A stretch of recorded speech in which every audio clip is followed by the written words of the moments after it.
Hi, good evening. This is Sir Hassan Dosani here. Welcome to the day 4 of our Practice to Pass session on SBL for September 2020. I hope you guys are keeping well tonight.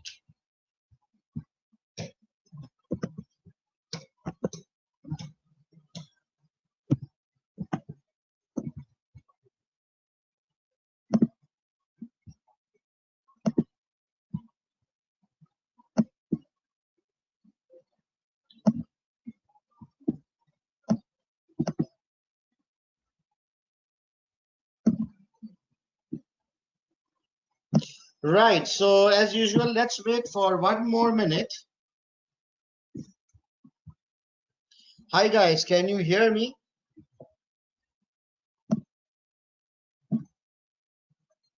Very good. Thank you very much for the confirmation.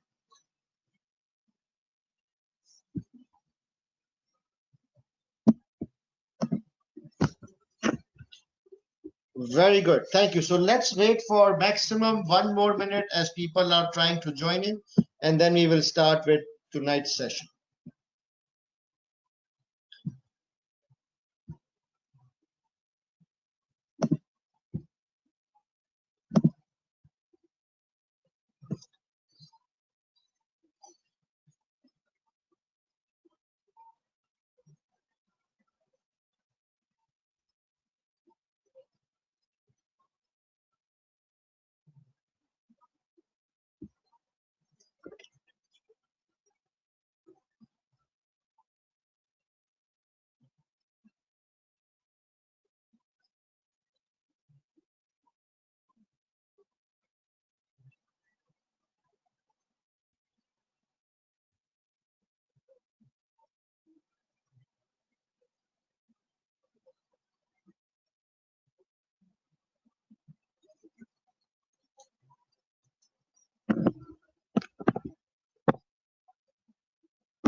Right, so let's start.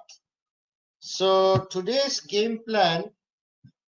All right, so before I talk about today's game plan, so those of you who are joining the session for the first time today, a warm welcome. And please note my WhatsApp number. Okay, and please send me a WhatsApp and I will add you to my global SBL WhatsApp group. And in case I'm not able to answer your question in tonight's webinar, you can always put your question on the WhatsApp group from where I will answer. Okay. Right. So today's plan, as usual, we will first talk about exam technique on how to present your answer. Then we'll move to topics, and today we will cover three important topics, which is risk management, project management, and internal controls. And during these three questions, we will be covering some professional skills like commercial acumen, communication, and evaluation skill. As far as the formats are concerned, we will be covering section of the report and more importantly, a project initiation document. So this is technique number 4. So far we have done three important techniques. The first techniques was how to link your answers with the exhibits. This was done in the first class. In the second class, we spoke about the number of points and maximum number of lines per mark. And yesterday in the third webinar, we spoke about time management techniques. So today we will talk about how to present your answer, like your formats and your drafting and all those things. So the first thing is linking answer to exhibit is a must. Okay. And no general answers or definitions required. So many students, they ask me, should we give a definition of the topic? Should we give an introduction about the topic? No need, because again, I would remind you that always keep in mind that you are submitting your report to the board of directors. Okay, and you will never ever define a topic first in front of the board of directors. Okay, they're expected to know what you're going to talk about. Okay, then adopt paragraph style of writing. Okay, bullet style should be avoided. Bullet style is casual, but in a formal styling, our answer should be in a paragraph form.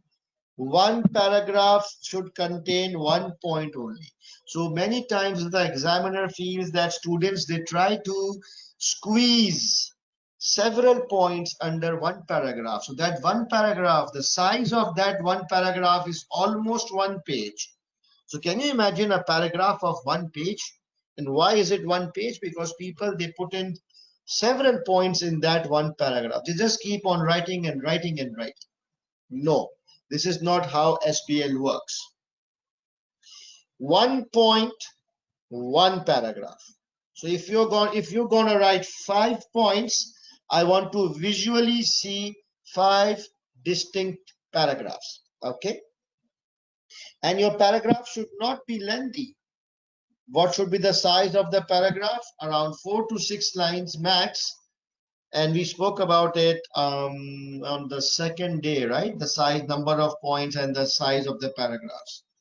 So that means you need to give many small paragraphs. So if there are 5 points, 5 paragraphs. If you need to write 8 points, I want to see 8 paragraphs. And then leave 1 line between each paragraph. That's important from a visual point of view, because the examiner, they need to check so many papers, and this applies to both manual students as well as CBE students. Always leave 1 line between each para. It will open up your answer. It will become visually easy for the examiner to follow through and check your answer. He will not struggle. So if you are a manual paper student, then you leave 1 line between each para.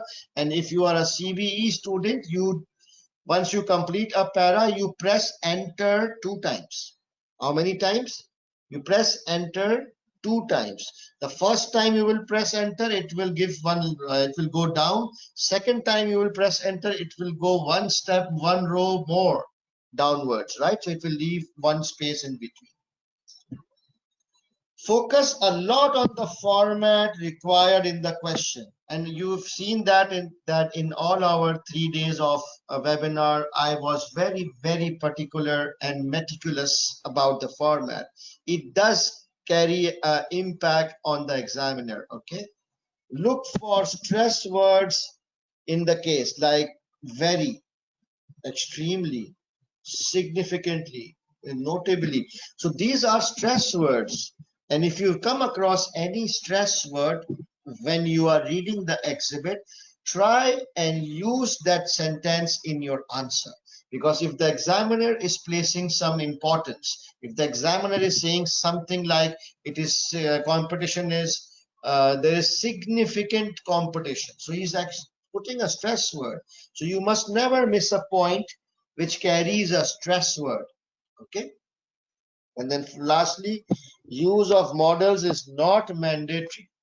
And I've been, talking about this ever since day 1. So we just need to know some basic models. And here is the list of basic models. And I will talk about this list in tomorrow's class as well. Any questions? Okay, let me first finish this slide and then I will take questions. And then when you give recommendations, then mention the justification. So first of all, a recommendation should not be given until and unless the question asks you to give a recommendation.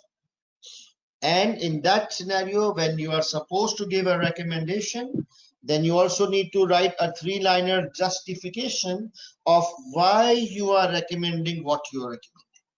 Okay. Sometimes one requirement asks for 2 things. So this is an interesting thing.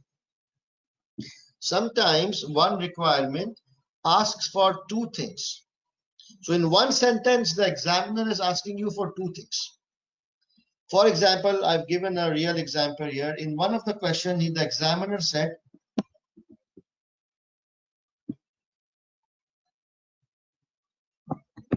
so I can clearly see that in this one sentence, the examiner is very quietly or smartly or discreetly asking two things. Are you guys able to figure out what are the two things he wants in this question? Take 5 seconds, read, and then see whether you're able to identify that he's asking for one thing or two things.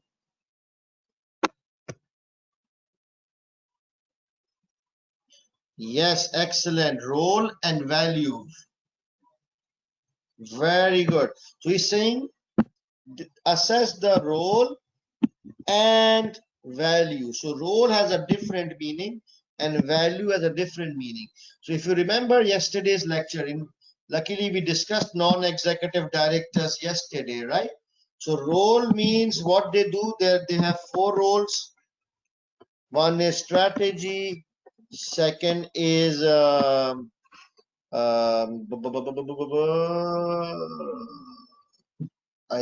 don't remember, strategy, and one was risk, one was people, and I think one was nomination. No, sorry guys, I can't remember of that. And what is the value? Value means the advantages. What are the advantages of having NEDs on the board? So you see, the examiner has very quietly asked for two things. So what you will do in such a case? He says like 8 marks. So I want you to give subheadings. I want you to first give a heading role, and you mention the 4 roles, and after that you will give the heading value, and then you will mention 1, 2, 3 or advantages. Okay, so keep an eye on these kind of questions where the examiner innocently or quietly asks for two things under one sentence. Another example I have given is draft a memo which discusses the ethical and reputational concerns raised at the meeting. So in one reading, it would seem like it's a one requirement, but if you look closely, you need to discuss ethical concerns raised at the meeting, and you need to discuss reputational concerns. So it's a thin line between these two, but when you read this particular exhibit, you will be able to identify that there are few ethical concerns and few are reputational concerns. So it's always better that you give subheadings. First, you will write ethical concerns and mention 2 or 3 ethical concerns, and then you go to reputational concern subheading and mention 2 or 3 reputational concern. However, it doesn't mean that you have to mention same number of points between the two headings. It all depends on the availability of information, but at least give 2 subheadings so that the examiner clearly sees that you have addressed both the requirements. And last example is prepare briefing note which assesses the role and benefits of integrated reporting. We also did integrated reporting yesterday. So role of integrated reporting and then followed by benefits. Okay. And lastly, if a question asks you for identify weakness and recommend improvement, or identify risks and recommend mitigation factors, then use tabular format. I've been talking about it since yesterday. So these are some very basic points on how you will present your answer. Okay, now let me take some questions.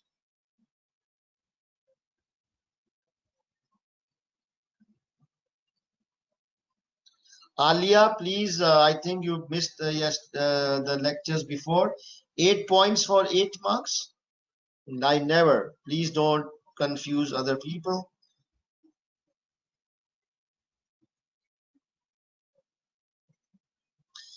Where, okay, Siri Harsha asked a very interesting question. Sir, when I am writing SBL paper, I am having high level of confidence that I will pass. But when I check the answer with my suggested answers, I am getting 40 to 45%.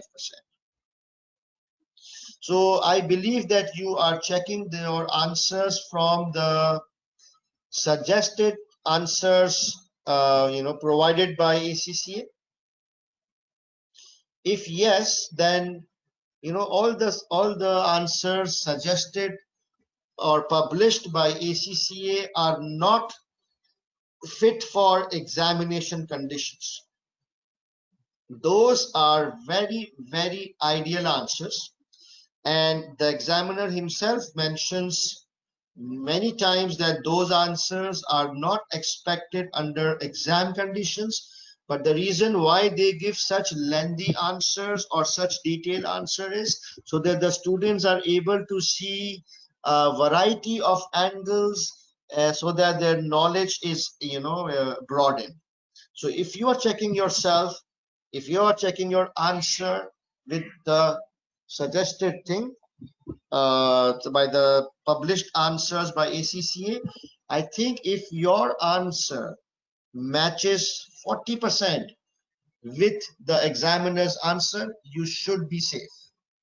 Okay. All right. Another question. Asan is saying a lot of instructors say if you don't use model, you lose certain marks. Well, let them say. They are talking theoretical or they are speaking bookish knowledge. But that's not the case. If you read examiner's comments, the examiner says he's not interested in he likes models, but he doesn't want students to use model unnecessarily. So try and just stick with basic models, okay?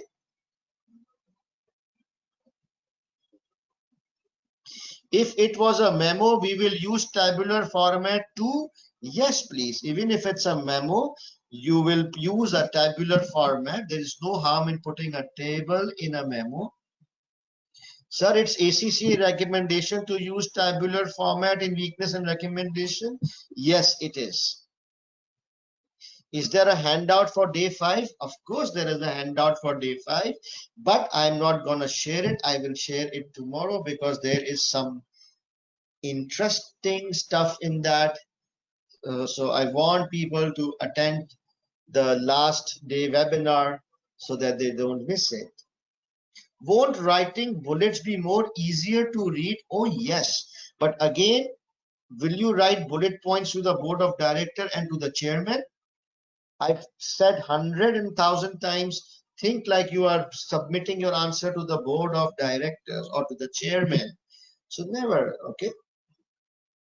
Sometimes we forget the models. Models are necessary to pass. Please don't ask questions which I've answered several times. Models are not necessary in SBL.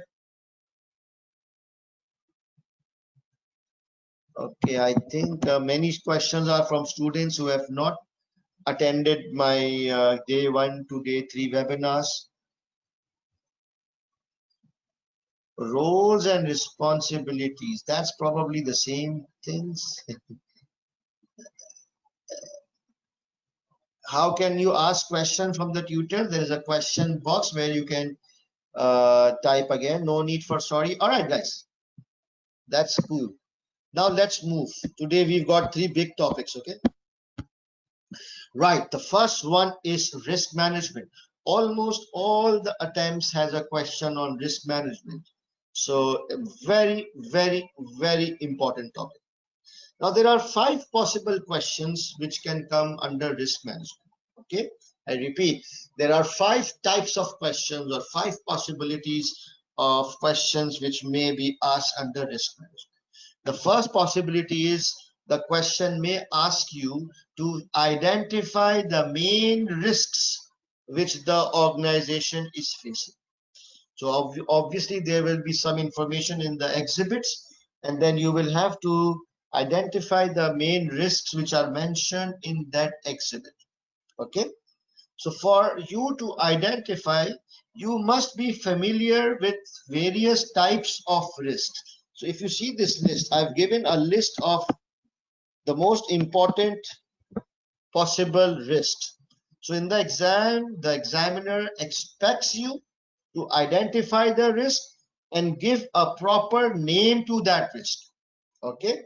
So for example, then it's important that you remember this list and know the meaning of each of this of the risks mentioned on this list, so that if you come across any of these risks while reading the exhibit, you can easily identify. So first of all, the most important is something called business risk. What's the meaning of business risk? Can anybody guess? Think. Business risk. Going concern. No, not impact on profitability. Strategy failing. Yeah. So you mean, just read it in reverse. Business risk means your entire business is at risk now. So something serious is going to happen. Maybe the industry is become mature or is in declining phase, and so something serious which is affecting the entire business, and which if it is not addressed, it may eventually lead to going concern. Strategic risk is also very similar, which means that your strategies can go wrong, and obviously if your core strategies goes wrong, ultimately it will affect your business and it will turn into a business risk. Financial risk, a very important one. It covers two things. Okay, financial risk talks about profitability. So for example, if your revenues are falling and because of that your profitability is going down, and or you're making consistent losses, that's a financial risk, because consistent losses would eat up your cash, would eat up your capital and reserves, and eventually you will shut down. So financial risks. So if the company is struggling financially, which, or performance wise, that's a profitability wise, it's a financial risk. The second thing is capital structure, like equity versus debt, or gearings, high gearings. So the way the companies are structured, this also comes under financial risk. So being finance students, you're expected to be very, very familiar with this word financial risk. But in simple terms, just remember, if you read that the company's revenue is going down, the profits are going down, it is a financial risk. Or if you see that now it's difficult to raise capital, or it's difficult to arrange finance or debts, or the gearing is going up, again it's a financial risk. Okay.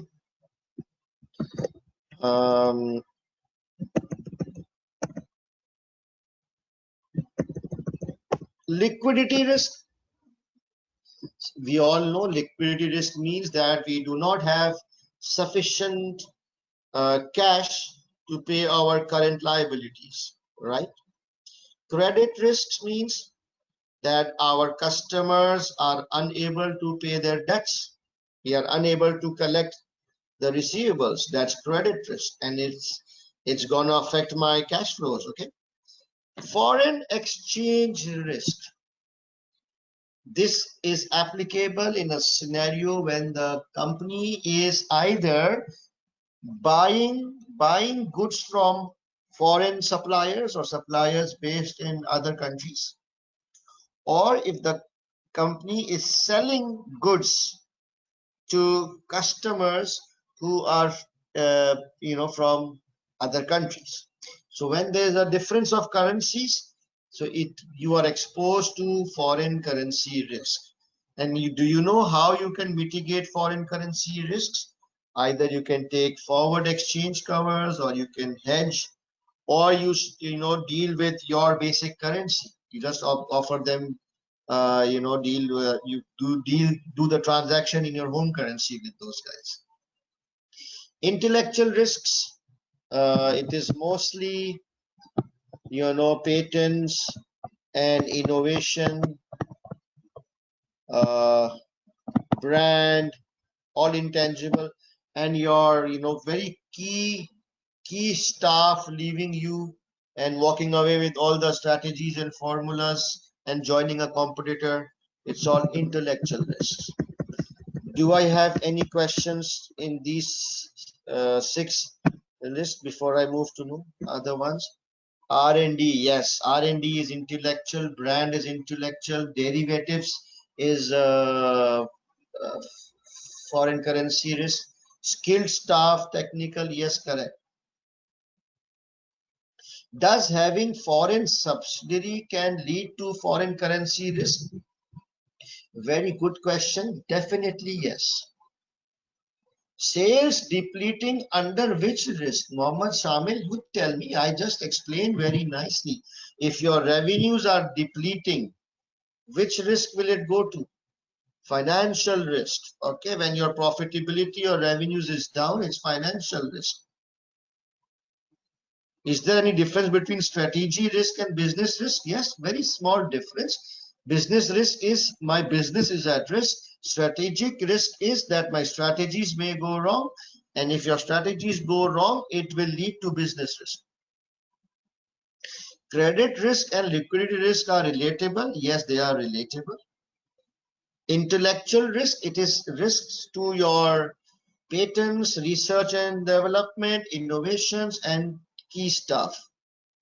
Loss of customers is business risk. Yes, it's a business risk, and it can also be a financial risk because loss of customers means loss of revenue.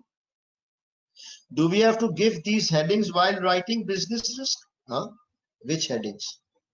Business risk doesn't have any heading. It's business risk itself as a heading. How to mitigate business risk? It depends why your business is going down. Might be diversification, adding more products, adding more in industries, adding more geographies. Dishonesty, I will talk. Operational risk, yeah, it's there. So I have not given the list of everything. So I mean, now let's talk about this one. Political risk mainly means that the government is not stable. The political situation of the country is not stable. Legal and compliance risk means that there are a lot of laws, they are continuously changing, and there's a complex legal system, and there's a risk that you might not be able to comply with all the risks and end up giving fines or reputational issues. Okay, legal and compliance. Environmental risk to the natural environment like spillage and pollution, you're causing damage to the environment. Reputation risk, very important. This is a risk which can cause damage to your brand or reputation or goodwill.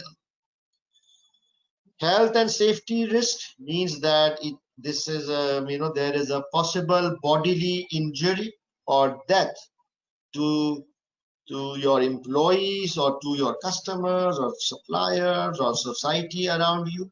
So any bodily threat is health and safety. Technology risk is that if you are dependent on certain technologies and if that technology becomes redundant, then you face that risk. Okay, so most of them are self-explanatory. If you read them in reverse, if you focus on them, you would be definitely able to identify what it means. However, in the exam, you are expected to use these words. When the examiner says identify main risk, please use these words. Okay, that's okay. So the most common type of question is identify main risk, and then it is also followed by give recommendations. So obviously, if you have identified a particular risk, then you must be able to suggest mitigation strategies. Okay, how do you do it? You just read the risk carefully and reverse it to arrive at the recommendation. Sometimes it will work, sometimes it will not work. Sometimes you might need a common sense, or sometimes the case will provide you some information why that particular risk is happening. So if you can just cover the reasons and reverse it, you will come up with a recommendation by default. Let me check for questions. Legal and compliance. I mean, what's your question, Vane? Do we need to write risk heading like business risk, credit risk in exam? It's good if you can write heading. I'm always in favor of small headings. Environmental risk could cause reputational risk. 100% yes. It can cause reputational risk. It can cause even business risk, because if it's something big, you're gonna lose your license. If the economy is going down, under which risk? Financial risk or business risk? There's a very thin line between business risk and financial risk. Okay.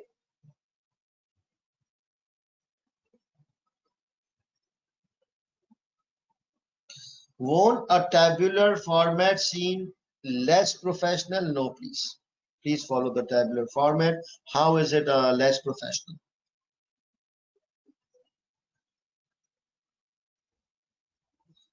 Operational risk is also there. I have not included in the list. There are 50 more risks out there in the world, but I have just given you the most important ones, or the risks which have been used many times by the examiner. There could be overlapping pain points here. Absolutely, yes. I will give you a recommendation example. Just wait, we will do a proper question. Yes, Yogesh, you are right. Total 3 marks. You remember yesterday? So if we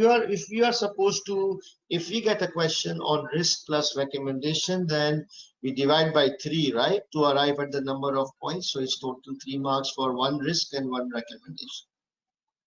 Can you explain probity risk? Probity risk is dishonesty, dishonest employees doing fraud, or giving bribes, or taking kickbacks. This is probity risk, is in fraudulent activities by your employees. Probity risk. Okay.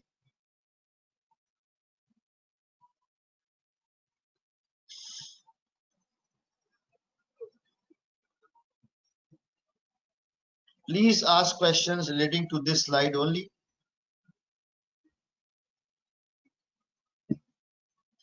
Thank you, Junaid. Right. So let's move on. Another question is, which the examiner can ask, is why risk varies company to company. Okay. So listen to my question.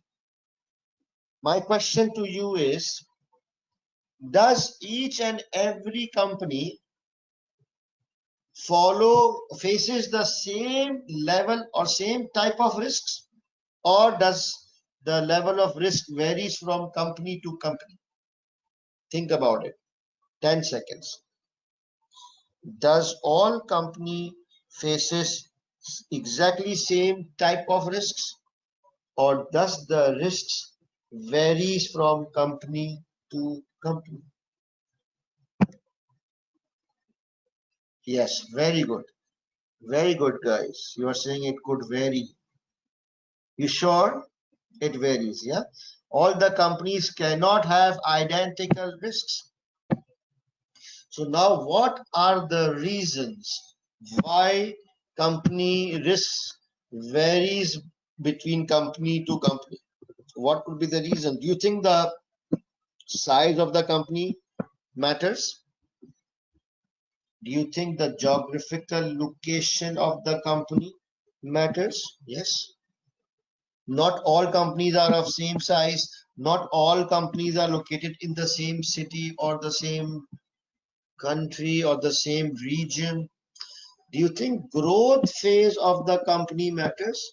Like some companies may be in a startup phase. Some companies are already very established and some are in declining phase. So also depends on the growth phase of the company.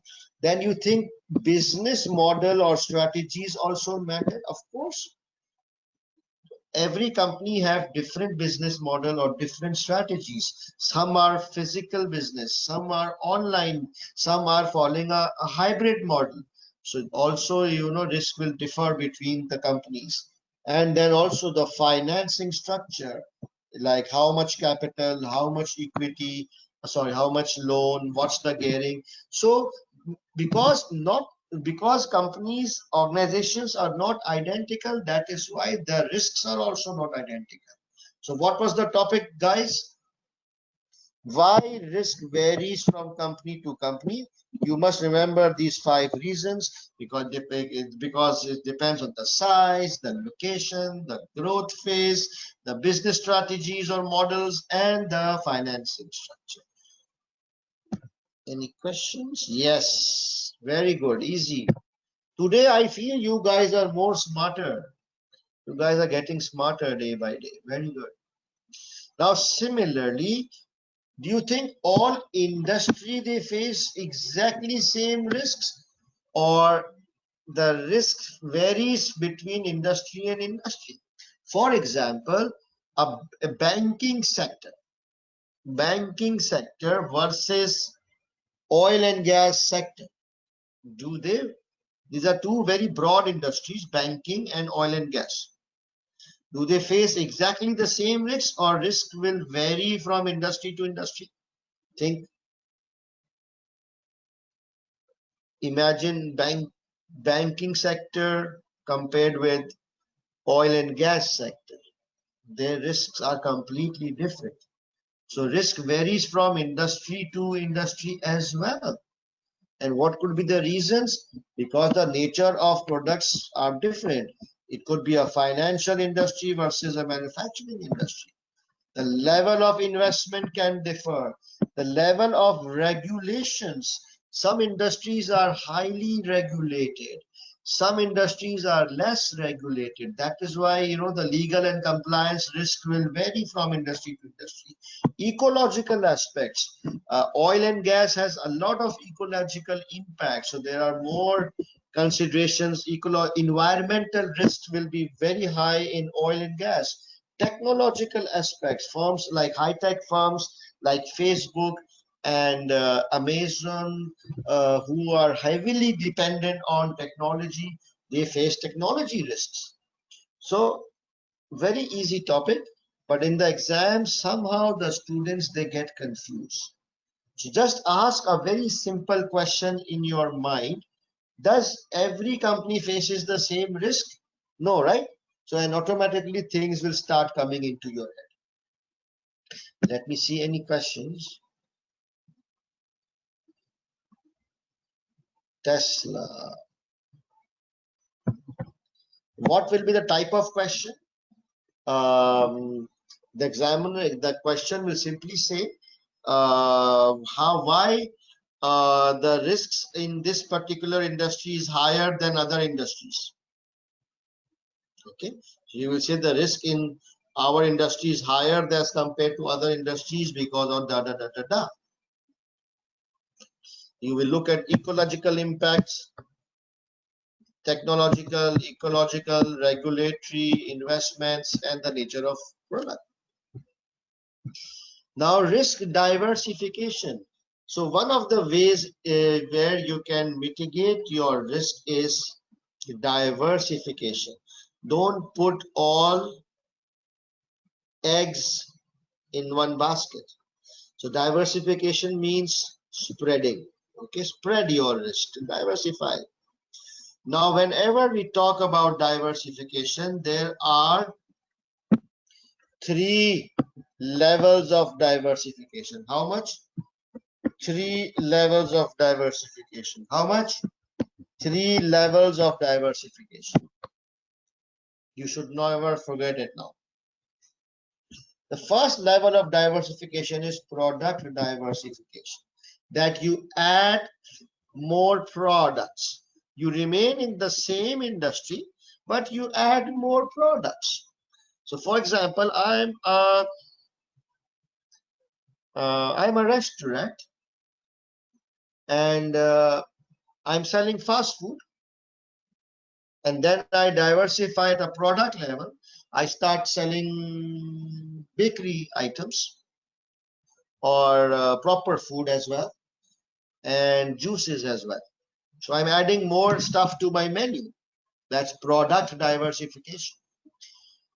The next level of diversification is called industry diversification, where you actually move into diversify into other industries. You are not dependent on one industry. So you can diversify into something related, or you can diversify into something completely new and unrelated to your existing business. So if I'm a restaurant, I can diversify and I open coffee houses, okay, or I can diversify and I can open a school, or I can diversify or open up a maternity hospital. It's all diversification. Some of it is related, some of it might be unrelated. The third possible diversification is geographical diversification, that you should not concentrate in any one city or any one country or any one region. Normally, if you concentrate in one country, if the economy of the country goes down, you are screwed. If the political situation of the country goes down, you are screwed, right? For example, last week, this very, very sad incident happened in Lebanon. There was such a huge blast in Lebanon that more than half the city was just destroyed. Okay, so if you had a business in Lebanon, it was your end. So if you know the way you can diversify, a geographical diversification helps you to spread your country risks, currency risk, economic risks, political risks. Okay, so whenever you see a question on diversification, immediately remember that there are three types of diversification. You can diversify based on product, you can diversify based on industry, and you can diversify based on location. Let me check for questions. Product diversification is a related diversification. Yes, I think you're right. Is industry diversification same as market diversification? Yeah, okay. If you say so. Unrelated, like a conglomerate? Yes, absolutely correct. Unrelated diversification is more risky? Absolutely correct. Does market diversification and geographical diversification same? Okay. See, market diversification is a word which is used for both industry diversification, and it is also used as a word which is also used for geographical diversification. So market diversification is a broad terminology, includes both industry and geographical diversification. Best part of being a best part of being a CFO, fat bonuses. Okay. Conglomerate means, Google, please. Can we use growth vector model for these diversification explanation? Excuse me, Mr. Admin, can you shoot this guy? I've been shouting my lungs that please stay away from models, and you are bringing such a stupid model. Please stay away. Okay, don't take me seriously, okay? All right, guys, move on. I'm glad today you guys are. It's not an easy topic, so I'm glad today you guys are following, understanding stuff very nicely. All right, last two things: risk mitigation strategy. So the examiner may ask you, please advise steps how the organization can mitigate risks. So, all these good organizations, the bigger organizations, the multinationals, They focus a lot on risks and then risk management. How do they do risk management? The first and foremost, they want to create a culture of risk management. They say that risk management is not a task, it is a mindset. So they want that all the employees, whatever work they do, whatever decisions they take, they keep risk management in their mind and in the considerations. Okay, so they create a organization-wide culture of risk management. Then they adopt a risk management framework. Okay, just like there is financial reporting framework, there are all for risk management. There are also lots of frameworks, and the most famous and commonly used framework for risk management is called COSO's Enterprise Risk Management Framework. It's called COSO's ERM. So all organizations who wants to adopt proper risk management strategies, they adopt COSO's ERM framework. And then they can, the next thing they do is they adopt risk management strategies, which is TARA framework. We will cover TARA. No, we will not cover TARA framework, but TARA framework. Do you know TARA framework? T for transfer, avoid, reduce, and transfer, avoid, reduce, and something I don't remember. Risk committees. There must be, good companies have risk committees, especially the listed companies. It's mandatory. Then larger companies will have risk managers, and they will have regular risk audits. So just remember these few steps, which are important if the question says risk mitigation strategies can include what things.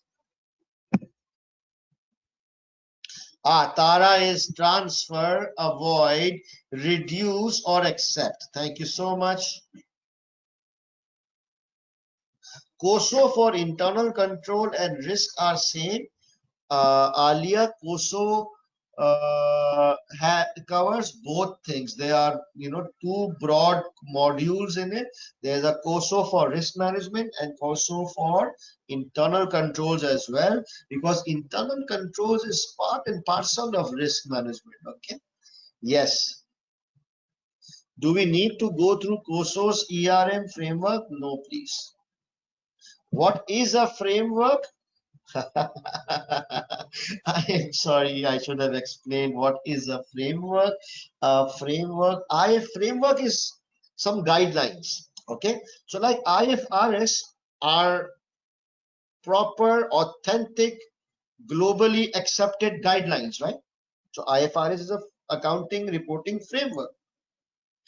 Similarly, there are proper proper guidelines for risk management as well. Heat maps, heat map, I would have explained, but in CBE, after CBE, I don't expect heat maps to come in the exam, because you need to draw heat maps and you can't draw heat maps on Word or Excel. Right, so the first and foremost, embed in the culture of the organization. So how do you embed something in the culture of the organization? This could come in the exam, that the company wants to embed or introduce risk management in the culture. So the first thing is commitment from top management. So anything which you need to create culture for, it has to come top down. So commitment from top management. You have a formal risk committee, you adopt ERM framework, a lot of training for employees at the time of orientation, include in their job descriptions, rewards. So all these activities will collectively, slowly and gradually start creating a culture of risk management in the organization. Okay. Last thing, advantage of having a separate risk committee. So we had discussed this yesterday, that having a separate risk committee has its own advantages. For example, it is more specialized, it is more focused, it can spend more time as compared to the full board. The full board can focus more on strategic issues, and having separate committee means higher involvement of NEDs and it improves the confidence of the shareholders.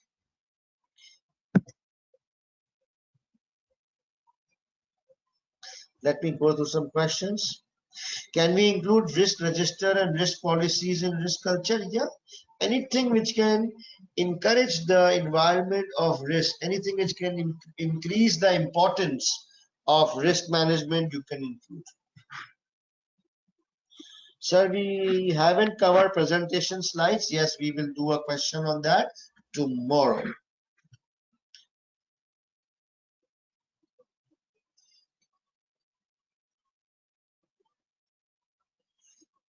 Pavitra, it is PDF annotator software.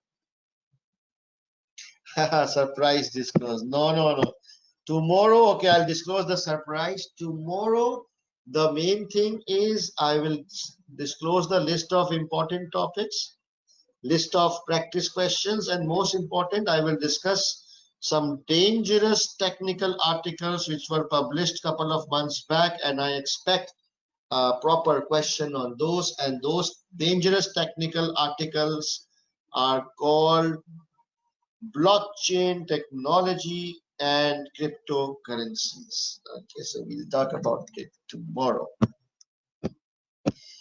All right, so we've done this. Whenever you see a question on risk, try and give a tabular format, assume 3 marks for one risk, and if they say identify the risk, give the impact and then recommend.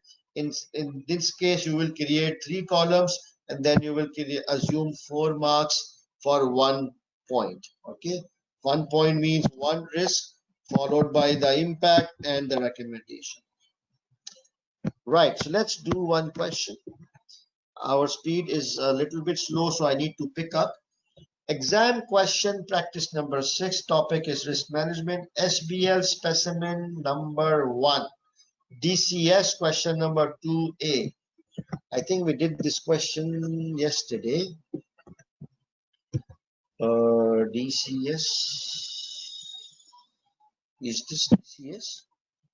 Yeah, 2A. So let me open 2A.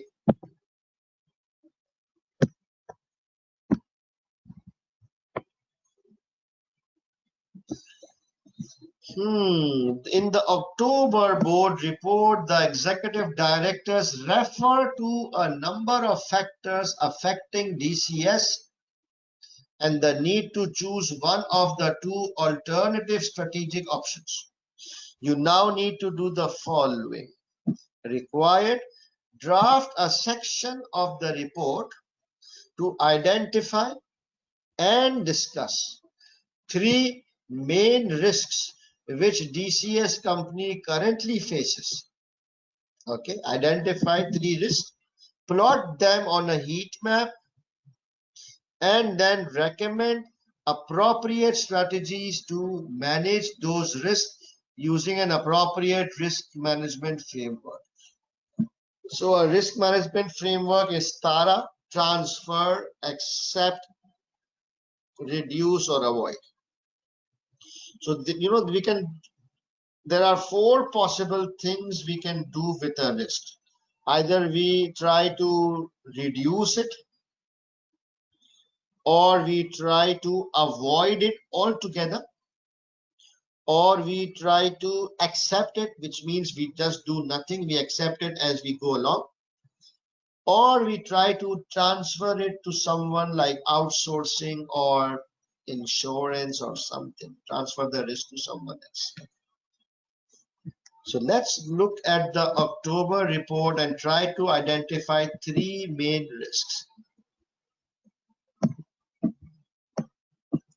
October report is here. So you don't need to read the whole report. I'll just tell you where. So do you see this this thing, this heading, just risk and opportunities? What are the, so this is a it is a October, it's a report by Jules, marketing director, to the board. Okay, so you are reading this report and it says what are the specific risks and opportunities which affect DCA's ability to create value, blah blah blah blah blah. So what are the specific risks and opportunities? So we will just read. Okay guys, you guys read this 3 paragraph. Let me enlarge it.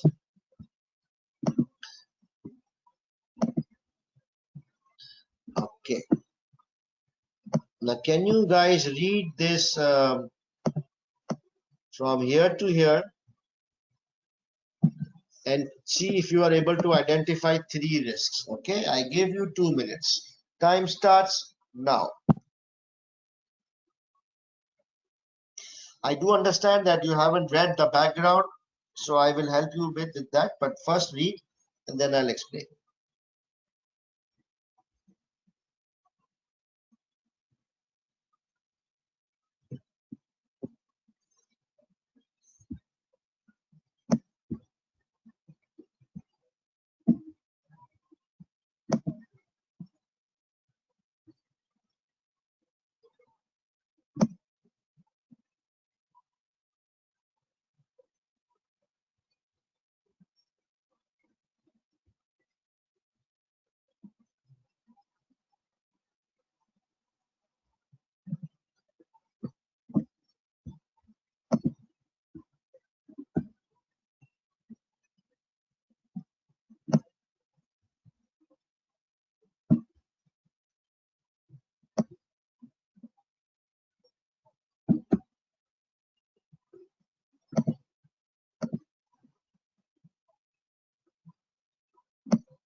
One more minute.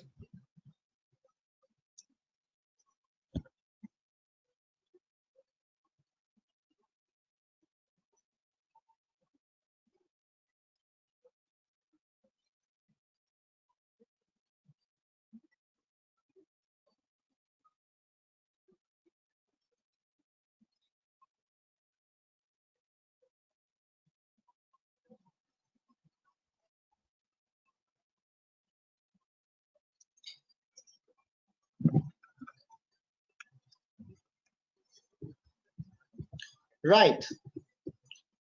So were you able to identify the main risk which this company is facing? So for example, just let me give a quick background that this company has 2 products. Okay. The first product is called data communication component. And this product contributes 65% to my total revenue. Okay. And what's happening to this? The international market for data communication component started to saturate and decline. Doesn't sound good to me. And this is a product which contributes 65% to my revenue. And the remaining 35% of the revenue comes from another product which is called supply and support of contracts. So this product is also facing some issues. We are now finding it increasingly difficult and costly to maintain the required level of network support. It is getting harder to recruit high caliber staff. The headquarters is on a location which is unattractive for key personnel to relocate. So all these things is making life miserable for the second product as well. So if your company has two products and both of them are going through a very, very difficult situation, which risks will you take this to? It's business risk. Now I think these are such big risks that if you don't do anything, it will eventually lead to a going concern. So I would say business risk. Okay, it could be a strategy risk, but I think it's more of a business risk. Now you are in a wrong industry altogether. Your industry is mature, it's declining. Okay, so I would say the number one risk is business risk, and you will copy paste. You know, you will mention all these arguments there, but obviously not in a lot of detail, because what's the marks? Did anybody see the marks? 6 plus 2, 8. 8 divided by 3. How much is this? 8 divided by 3. So we need to give 3 points, 3 risks. Okay. So how do you mitigate this risk? The only way you can mitigate this risk is diversification, right? You add more products, you change industry, you do a geographical diversification. Remember 3 levels of diversification. Diversification is a tool through which you mitigate risks or you spread your risk. So if your current products are mature, you innovate and come up with new products. If your location is a problem, you do a geographical diversification. Okay. I'm not going to solve it, but do you understand the concept? I already answered business risk versus strategic risk in the start. Very good. Now, what's the second risk? Banks are now tightening their credit lines and placing covenants on us to keep financial gearing. So this one is affecting my sources of financing, sources of funding.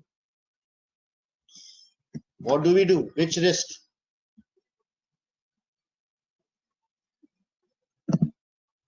Financial risk. No, it's not liquidity risk, Anna. Liquidity risk means that your current assets or your cash is unable to pay your current liabilities. Liquidity risk is day-to-day cash, okay? This is financial risk. Who's saying credit risk? Haris, my friend. Credit risk means your customers are not paying their invoices. Okay, this is your bank, this is your lender. So it's financial risk. And how do you solve it? If your debt financing is not there, what are the other options? And it's mentioned here. It is unlikely that any future growth or investment can be financed from further debt, and we would need to use our considerable cash reserves or utilize internally generated funds, or they can, raise equity-based financing like ordinary shares or right issues.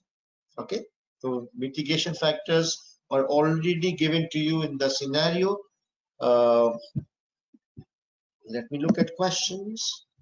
Equity financing, better working capital, reserves, using your cash reserves.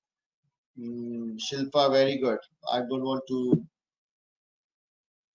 You are confused between financial and liquidity risk. Oh my God. Liquidity risk is day-to-day cash, my friend. Current assets being used to pay your current receivable assets like debtors and cash being used to pay your current liabilities like accounts payable.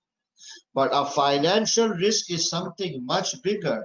Financial risk means you are either into continuous losses, you are losing revenues and profitabilities, your business will eventually end up in going concern, you are not able to raise capital or raise big finances for projects. Financial risk is much, much bigger than liquidity risk. Okay. Liquidity risk pertains to working capital. Yes, you can say that. Framework used like Tara framework. Yes, so we will say that we can actually, you know, this is a specimen paper, so the nature of the questions are not very good. So the framework we were supposed to use is Tara framework. So if we are facing financial risks here, so we are trying to reduce the risk, okay, by we're looking at equity financing. We are not trying to transfer the risk. We are not trying to avoid the risk altogether. We're not trying to accept or do nothing. We're trying to reduce this risk. So reducing is one of the strategies of the Tara model. Same goes for this thing. Okay, so do not confuse with Tara model here. It's not a nice question to apply Tara model. So we were supposed to give 3 risks. So I need one more risks. I'm struggling to find a risk from here. Can anybody help me out? One more risk. Intellectual risk. Okay. Human resource risk. The location strategy risk. Technological risk. Okay. So I think intellectual risk is better because they are finding it hard to find, you know, the right technical people. So technical people whom your business is highly dependent on can fit under intellectual thing. Okay, maybe. Geographical risk, not really. Geographical risk is something at a country level. They are saying that, you know, their location, like in, you know, their area or where their office is located, where their headquarters is located, that area is not good. Supply chain risk, I don't know how you can link this with the case. What will be the recommendation of intellectual risk? So we will look at the reason why this risk is there. We are facing intellectual risk. We are facing why we are unable to recruit good people is because of our headquarters location. So we must try and change and move to a location where we are able to attract good technical resources, or we try and set up work from home or an online setup where physical location doesn't matter and employees can work from home. All right, enough. Otherwise, in this question, if you read some other exhibit, there's a big risk on environmental factors. Okay, carbon footprint and this and that. So if you can't think of any third risk, you can always mention environmental risk. It is not from this exhibit, it's from another exhibit. But if you are struggling, you can always use any information from other exhibit, and you will get marks.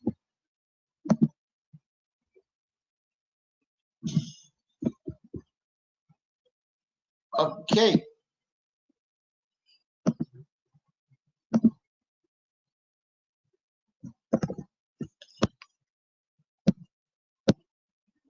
Now, do you guys need a break now, or we do project management?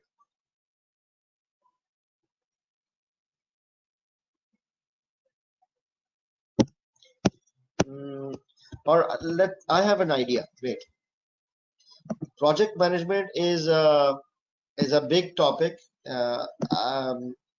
You need to be a little fresh on that. So let's do project management after the break.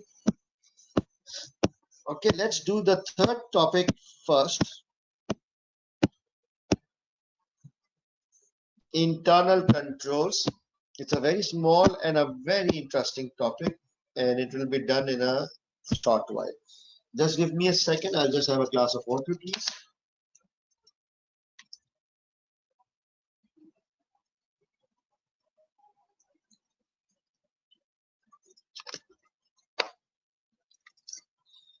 Right, internal control systems.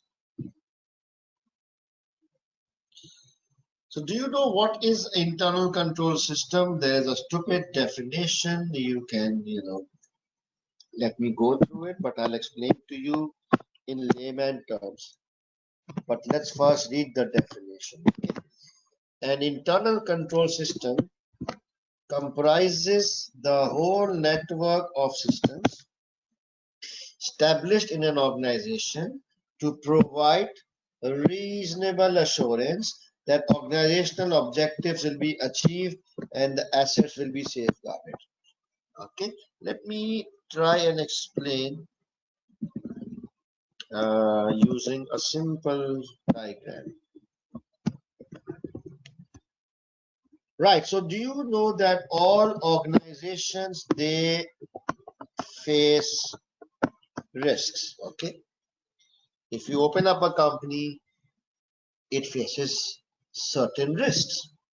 So how do you protect yourself from risk? You have to do risk management. Okay, because you face risks, you do risk management. Now, what is risk management? That you try and manage the risk so that either the risks, they do not incur or happen, or in case the risk happens, it is mitigated or reduced to a tolerable, manageable level. So because we face risk, we need to do risk management. One of the most important way of risk management is to have proper internal controls.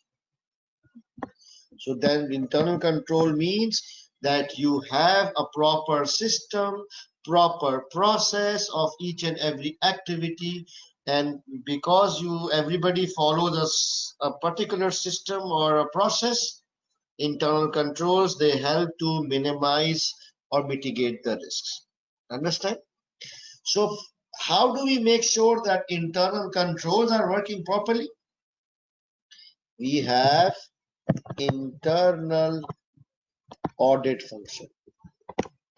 So it's job of internal audit to make sure that internal controls are working properly. And how do we know that internal audit is working properly? There is audit committee which oversees the performance of internal audit. So this is a simple chain from top to bottom. It all starts from risks. How do we, what do we do about risks? We implement risk management strategies. One of the most important component of risk management is internal controls. How do we know internal controls are working? How do directors get any assurance? So there is internal audit. And how do we know internal audit is functioning? There is audit committee. So here, now you understand the role of internal controls. These are a whole set of systems, controls, and processes through which we make sure that everything is happening in a proper manner. And one of the core purpose of internal control is to minimize the risks. So now, what is the purpose or importance or advantage, whatever you want to call, of internal control? Now it's simple. It helps in achieving the organization's objective, orderly and effective conduct of business. Forget about the difficult ones. It mitigates the risks, safeguarding of assets, ensures that the completeness, that the accounting records are accurate and complete, effective financial reporting, prevention of fraud, compliance with laws, proper reliable information for decision making. So all these are the advantages of internal controls, or all these are the objective or purpose of internal controls, and all these are also the importance of internal controls. Okay. Now, what kind of questions is in the exam? So first of all, let me tell you that every SBL attempt, there has been a question on internal controls. However, the questions were more practical. They were not like this theoretical, bookish definitions or advantages. All the questions to date are very, very practical, very interesting. You don't need to know any chapter. You don't need to know any topic or syllabus or model to answer these kind of questions. Okay, so we'll do a question right now. But before that, again, the same thing. Whenever you see a question on internal control weaknesses and recommendation, table format, divide by 3. And if it says identify the weakness, discuss the impact, and give recommendation, then divide by 4.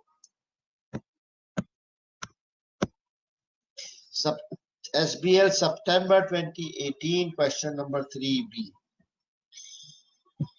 September 2018, I have to go back. September, okay, strategic, September, this one, September 2018.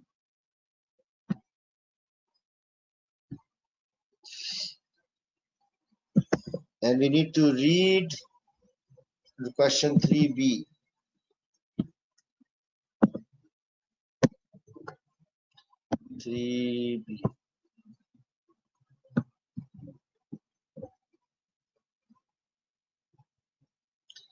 This is not September, my friend.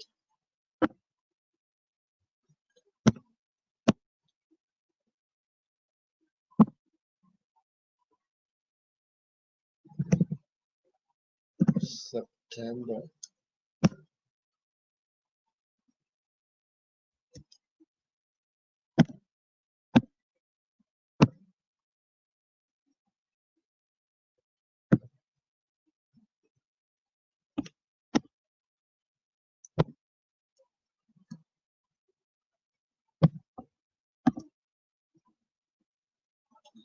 Can you guys see September? Come on.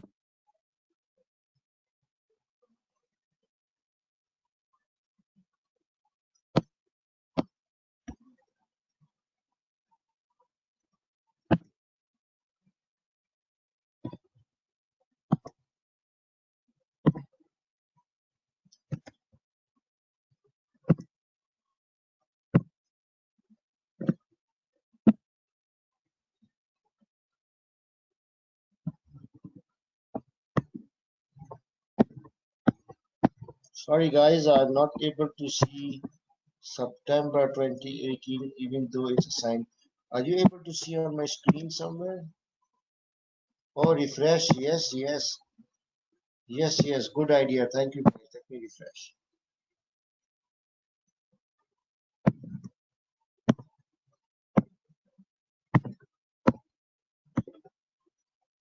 Yeah, it works now. Thank you so much. I'm a bit off today. It seems September 2018. Thank you so much. Question 3B. I go to question 3 and I pick up 3B. Huh? So it says prepare like a summary for CC's board to review, assessing the control weaknesses discussed at the emergency meeting, stating for each control its consequence and recommendations for improvement. 3 things. It wants you to talk about weaknesses, stating the consequence of that weakness, followed by recommendation. 14 marks and then professional marks for evaluation skills by basing explanations of significant control weaknesses on the information provided and recommending appropriate improvement. So in evaluation skill, they have defined what exactly they want you to do. So you need to give a balanced pros and cons. So when we talk about weakness, that's a con, but when we talk about a recommendation, that's a pro, so it will be a balanced thing. 14 plus 4, 18 marks. So if I divide 18 by 3, let's say, for example, 18 divided by 3, 6 weaknesses. And if I divide 18 divided by 4, 4.5. So between 5 and 6 weaknesses we need to mention, or it all depends on the exhibit. Okay, now let's go through the exhibit. This is a exhibit for transcript of emergency meeting.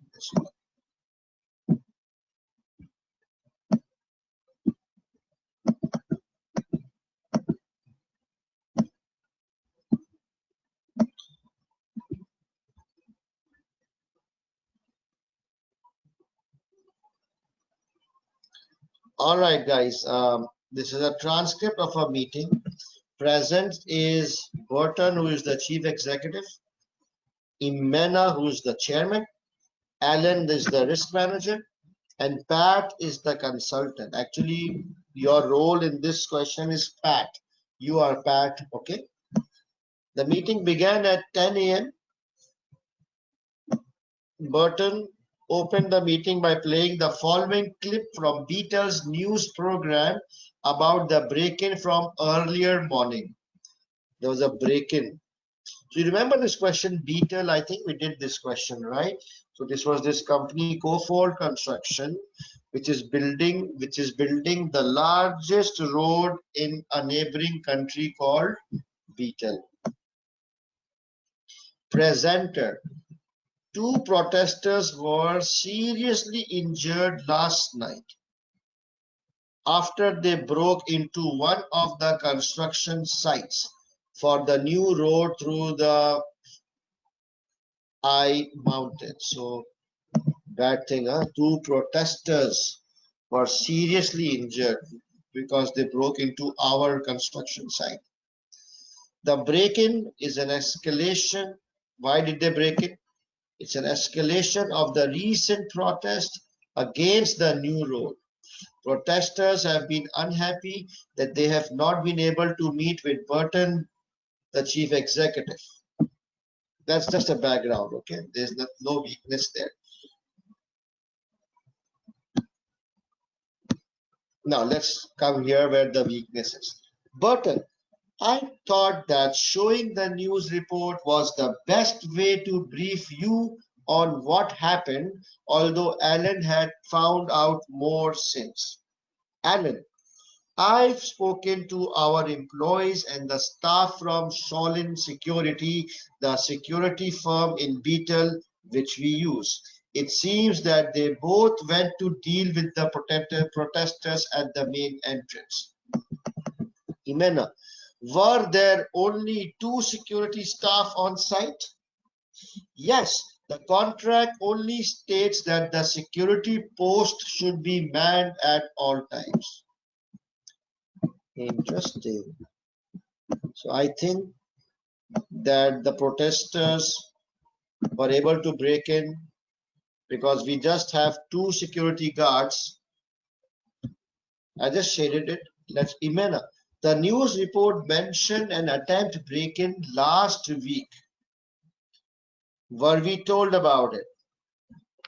Alan, the security staff said that they reported it to their managers, but no one from Solin Security appears to have contacted us.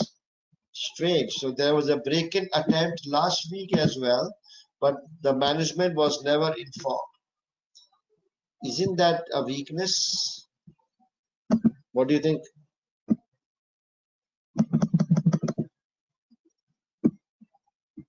Yeah, good. What more do we know about what happened once the protesters got in? The protester who was injured ran across an unlit service road and the van collided with him. Seriously? My God. So there was a protester who was running inside our construction site, and there was a dark, unlit road, and the van collided with him. Oh my God. Oof. What's the weakness here? You see the weakness? Okay. Should the area have been lit better? This is chairman. Huh? So Alan is saying apparently lighting was one of the things picked up by Lee Kurata, our health and safety manager, when he visited the site 2 months ago. Staff said that the lighting was going to be fixed before internal audit visit planned for next month. So lighting was an issue which was already reported in the health and safety manager's report 2 months back. And even after 2 months, the lights have not been fixed, and they are saying that we will fix it next month before internal audits visit. Wow. So why isn't Lee here? Who's Lee? Oh, Lee is the health and safety manager. Lee's been off sick for last 6 weeks. We will have to get a temporary replacement in now to fill the gap caused by Lee's absence. So the health and safety manager is absent for last 6 weeks, and nobody is, working in his position. Did Lee submit his report on the site before he went sick? Button. I did receive, but the points were generally minor. We've had so much else to discuss at the board meetings recently that I haven't had a chance to report on health and safety.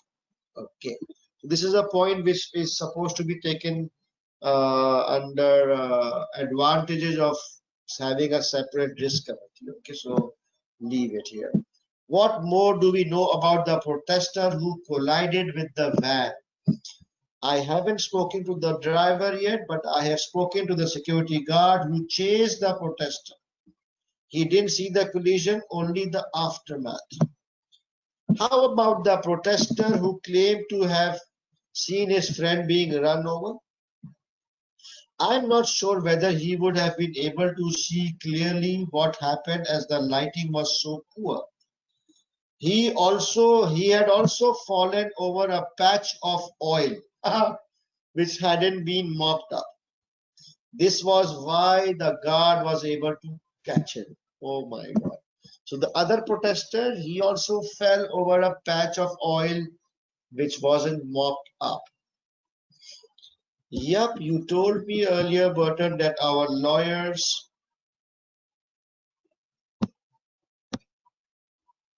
all right, done. So, the rest of the material is for some other questions. So, guys, are you able to identify weaknesses from this interview? So, what's the first weakness? Insufficient number of security staff. Do you agree? What's the first weakness? Yes. Insufficient security staff, or insufficient number of security staff, or you can say only 2 security staff on site. Okay, so how about the format? This is question number 3B. So let me go to 3B.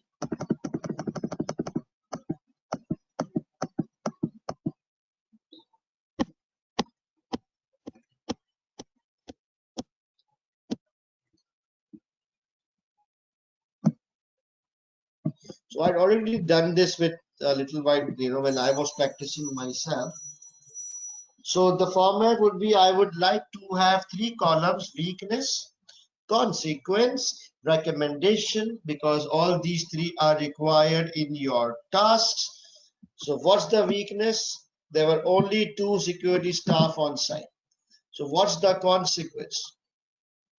What happened? What can go wrong if there are only two guards? So I just simply said protesters were able to break in from the other entry points as there was insufficient number of guards. You can also say unauthorized people can enter our project construction site. There could be theft or there could be malicious intents. Okay, whatever you think can be the consequence. What do you recommend now? What is your recommendation? Let's think. Any recommendation? How do you fix this weakness? Increase in the number of security guards. Very good, Desire. Very good. It's simply whatever is the weakness, turn it around, and it becomes the recommendation.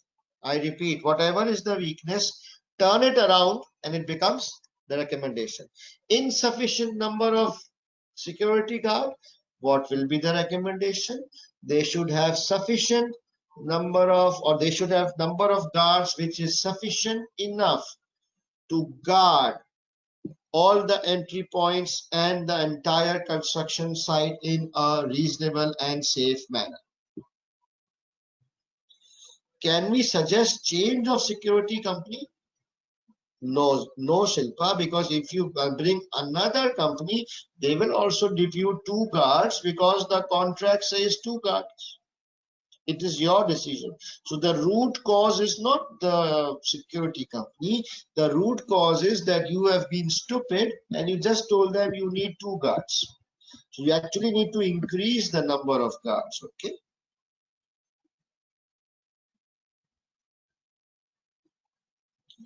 Of course, can we revise the terms? Yes, we will. But what will you revise? What will you tell them? Just come to the point. Increase the number of guards. Forget about revise the contract, this and that. First, you give the main thing that you increase the number of guards. Halas. Okay. Okay. What's the weakness number 2?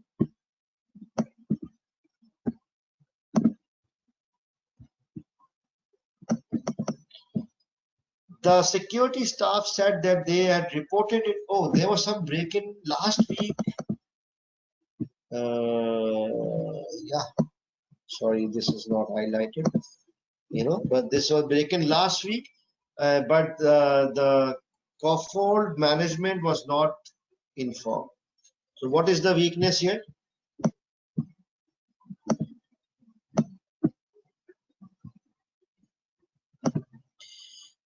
Attempted break-in of last week was not informed to CC's management. Fine. So the security company did not inform us. That's the weakness. What can go wrong? What is the consequence if management is not informed of any bad or abnormal safety security situation? So consequence is CC is unaware of any security breaches and hence were not able to take preventive actions. Had they knew last week, they would have been informed last week, they might have increased the security now, right? And then what do you recommend? That the security company should be strictly instructed that any security breach should immediately be brought to the attention of CC's management. Simple. No long stories, no going left, no going right, just focus on the meat. Some core words, some basic common sense point, and move on. Do you understand the approach? Yes, Shilpa, you are right. Okay, so what else? 2 down. 3 weaknesses more to go. So unlit service, okay. I'm speeding up. I'm not going to details. Unlit service road, improper lighting, consequence It can lead to health and accidents and health and safety issues of the employees or any customers or public. And what do you recommend? That all the entire project site should be sufficiently lighted so that any accident can be avoided. Simple. And then this weakness, that this insufficient lighting was reported 2 months ago, but they have not done anything. In fact, they were waiting for 1 more month. What's the consequence? If you do not implement the recommendations quickly, they will lead to more and more accidents and reputational issues.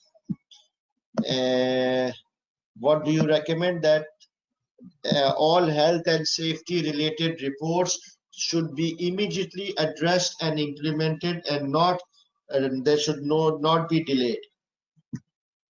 Now Lee has been sick for last 6 weeks.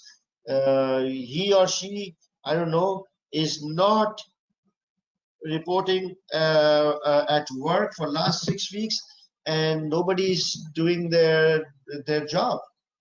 What's the consequence? The consequence would be that there's no health and safety manager available.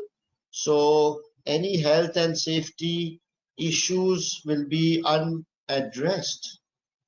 Recommendation that until Lee returns back, there should be the health and safety, the role of health and safety manager should be delegated or substituted to some other appropriate person. And what about this oil patch? Didn't mop up, he slipped, he fell. So understand? So now I have a question. Which syllabus or model or topic is required here to answer this type of a question, other than common sense? Yeah. Internal control is the topic. Tara, come on, who said Tara? Where did I use Tara in this question? ERM, which? Oh, come on. Which chapter you read? Were you able to do this question without reading any technical thing? It was just a common sense thing to identify a weakness, less security guards, less lighting, oil spillages, all these things, just common sense. Okay, so, and I can see it's not very common. Right, so the good news is that this kind of question is almost there in every attempt. And I feel that these are high scoring questions and a little bit of time saving questions, because it's, you just quickly identify some risks, some consequences, and a quick recommendation.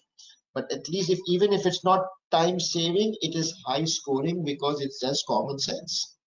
Okay, so I hope that also in your attempt this kind of question comes. And look at the marks, 14 plus 4, 18 marks for such a question. And it's a real paper, right? It's a September attempt paper. It's not a specimen paper. So 18 marks is, if I score like at least 12 marks, it would be awesome. All right, do I have any questions before we go for a break?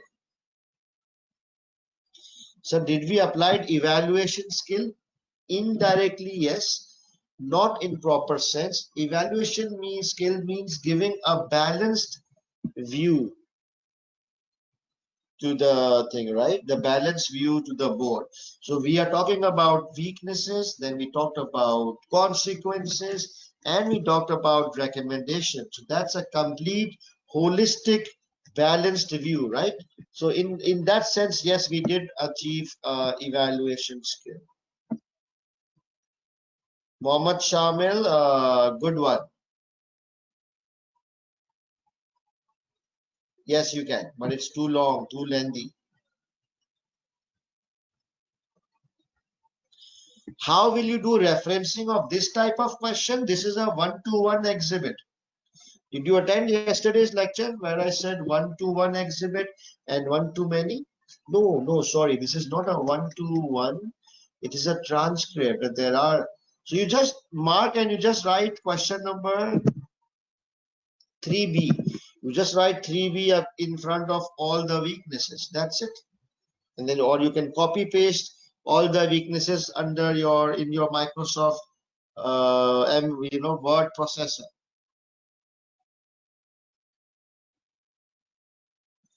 Right, so let's take a break, and after that we will do a heavy duty topic called called project management.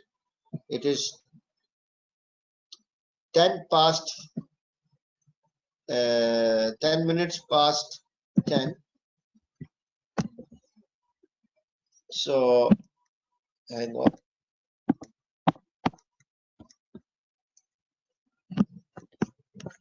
So let's meet at 10:20 p.m. Okay.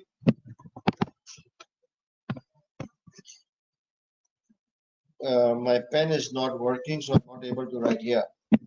10 to 10:20. Is it 10:10? 10:25. 15 minutes break, and then we start sharp for project management. See you guys in a bit.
Right, guys, welcome back after the break.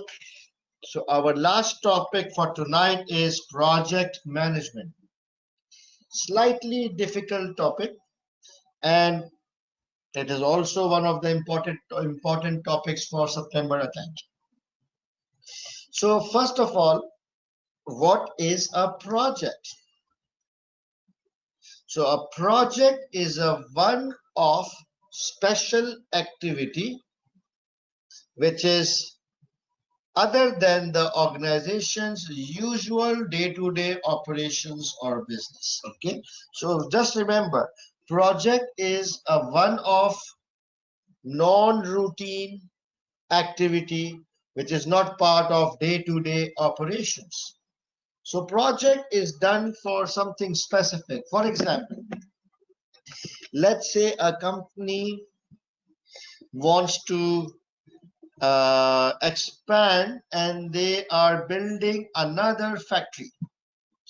So the construction of another factory is a project because it is a one-off special activity which is not part of their routine day-to-day operations. Similarly, if you talk about online, that the company wants to set up a web page and set up an online e-commerce system, and it already exists in physical space. So that is also a project whereby they are trying to set up everything which is required for an online trading platform. Similarly, when you implement a new system or a new ERP, that implementation is also a project. So anything which is one of special activity is project. Okay. Now, why is project important? What things we need to consider? Why are we doing or talking about projects? So, projects generally are expensive. They involve big money. Okay, so you need to do a proper planning before you initiate any project.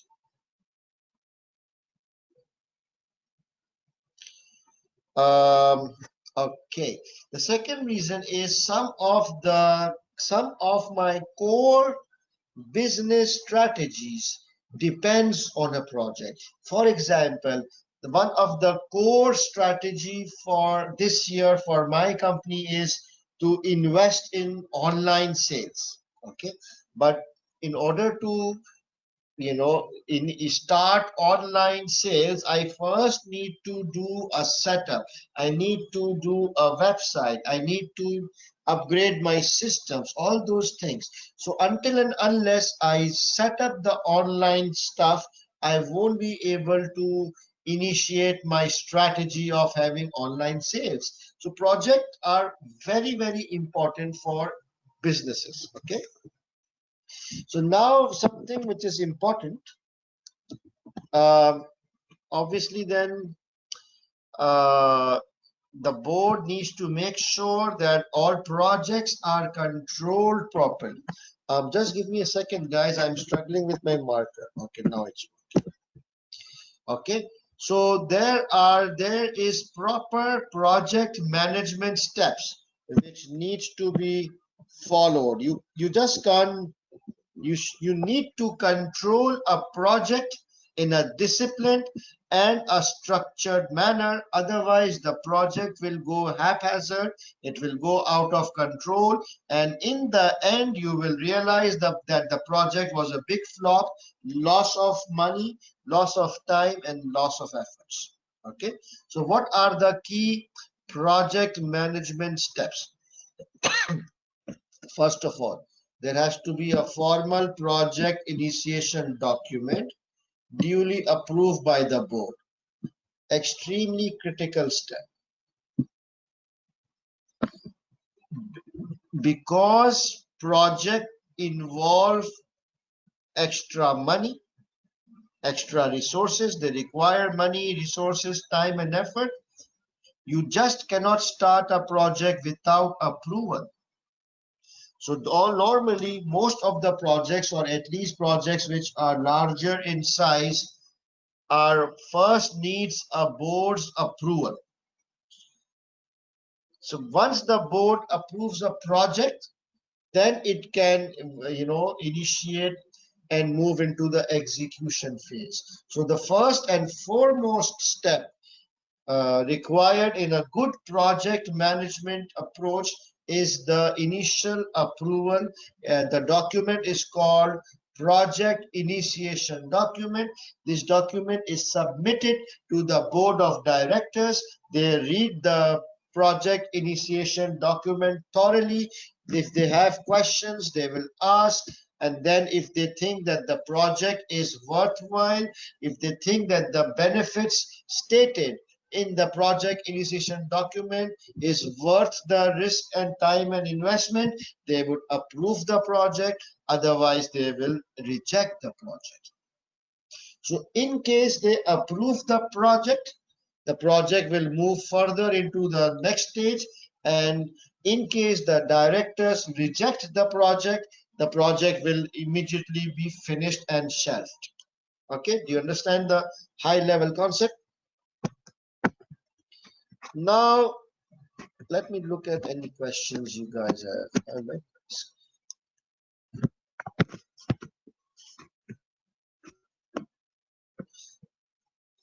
Sir, can the CEO and his management approve a PID?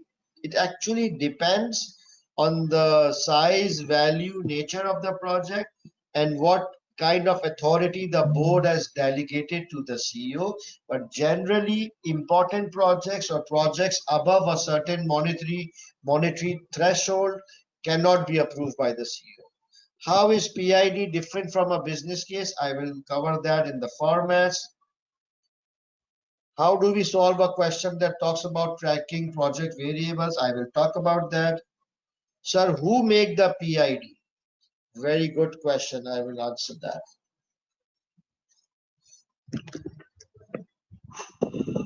So, okay.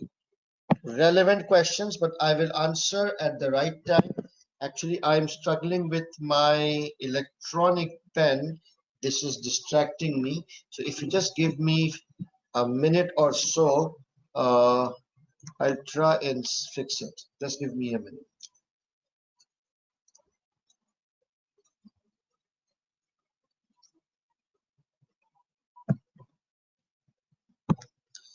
All right. So once the project gets approved, and the contents of a PID is a very important topic which we will do in a little bit.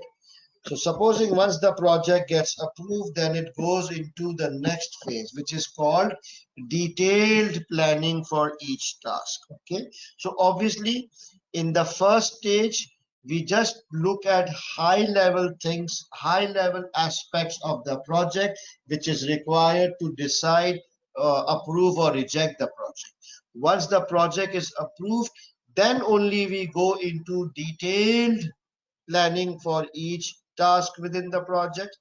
After the detailed planning, the third stage is implementation. So we look at the detailed plan and we execute. So that's implementation. During implementation, there is regular progress monitoring of the project to see how the progress is monitoring in terms of timelines, in terms of quality, in terms of costs. Once the project is done, it is then tested, and then it is handed over to the intended users. Okay, pretty common sense thing that first there is initial approval, after that there is detailed planning, then execution or implementation, and throughout there will be regular progress monitoring. Once the project is completed, a thorough testing is done, and then the project is handed over to the users. Okay, now there are two very important documents which are prepared after the project is handed over to the users. So actually there are, the first important document is a PID. That's the first important document. And then second important document, third important document. There are several documents here as well, like a project plan, progress report, but let's skip that for the time being. The important wise, 1, PID, 2 and 3. So a post project review is a document in which we analyze whether the project followed the project management steps. Simple, that's it. We just try and see whether all these steps, all the discipline, all the steps mentioned under project management framework, were those properly followed or not. And the reason to see that is lessons learned, what went wrong during the project management phase, so that in next projects we are able to do better planning and better management. Okay, you can see here it says how the project was managed, means that all these steps were followed or not.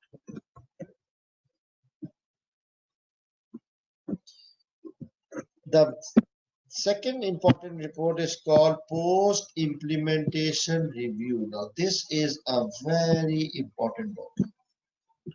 This actually assesses whether the project was successful or failure.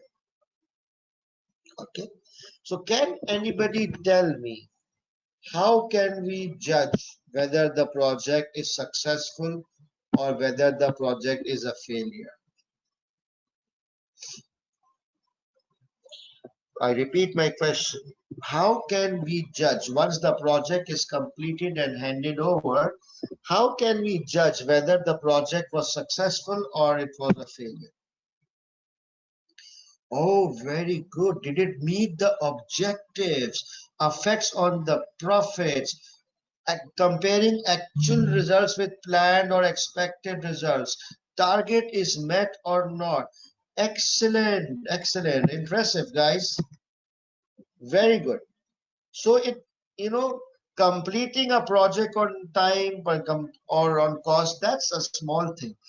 The first thing is why the project was undertaken in the first place. So in the PID, the initial document, the benefits, the objective of the project, the purpose of the project, and more importantly, the future benefits must have been defined, that if we undertake this project now, this will result in higher revenues or higher profitability in futures. So all that benefits would have been clearly spelled out in the initiation document. So how do we make sure whether the project is successful or not? So then we start comparing actuals versus budget. So budget comes from here, actual comes from the actual results, and if the revenues, the actual incremental revenues, the actual incremental profits, actual benefits are in line with the promised benefits in the initiation document, then we will say the project is successful. So in summary, a post implementation review is a very important review, because based on this we decide whether the project was successful or a failure. Okay, right. Let me look at the questions.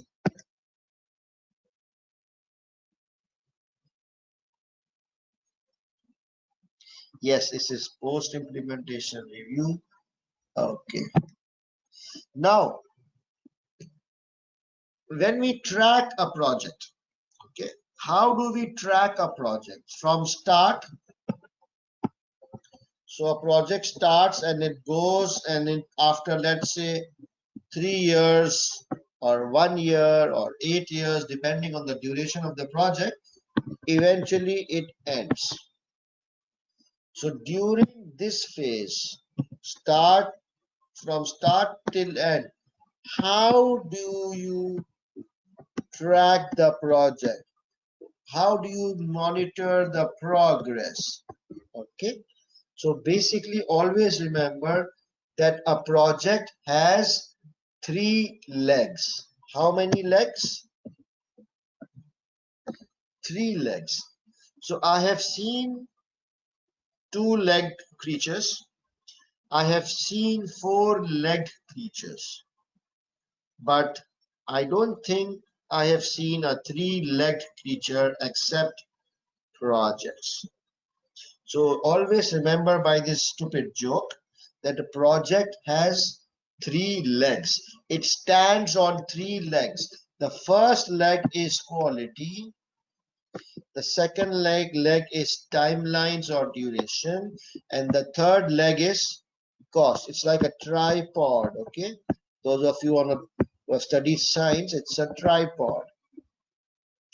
So now if we want to track the project tightly or properly, we need to track 3 things. We need to track the quality aspects of the project, we need to track the timeline or duration, and we need to track the costs of the project. So the question if says, what are the key variables, or how the board can track the key variables of any project? You will say that the 3 most important key variables of project is quality, time, and cost.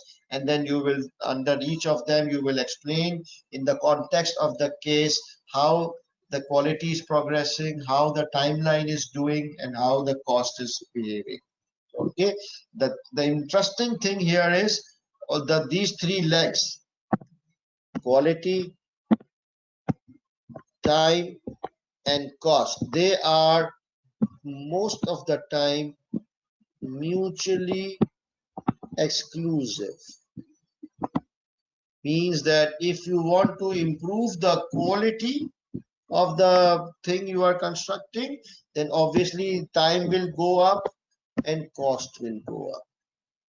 If you want to reduce the time, then you have to compromise on the quality, and cost, I don't know.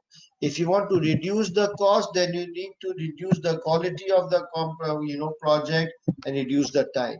So it's basically mutually exclusive. So that's why the board really needs to focus on the quality, time, and cost to tightly control the project variables. Okay.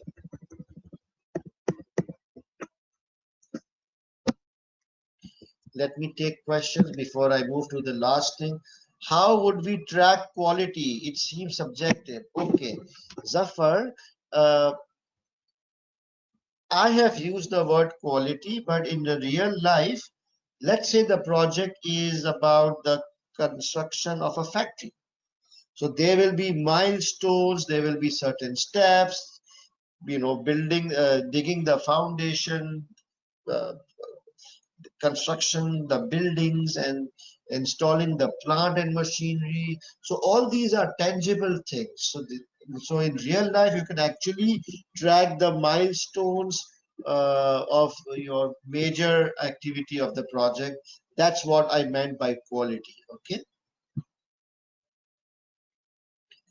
Are these constraints of the project? No, these are not constraints. Constraints are human resource, financial resource, and all those things. I will talk about it.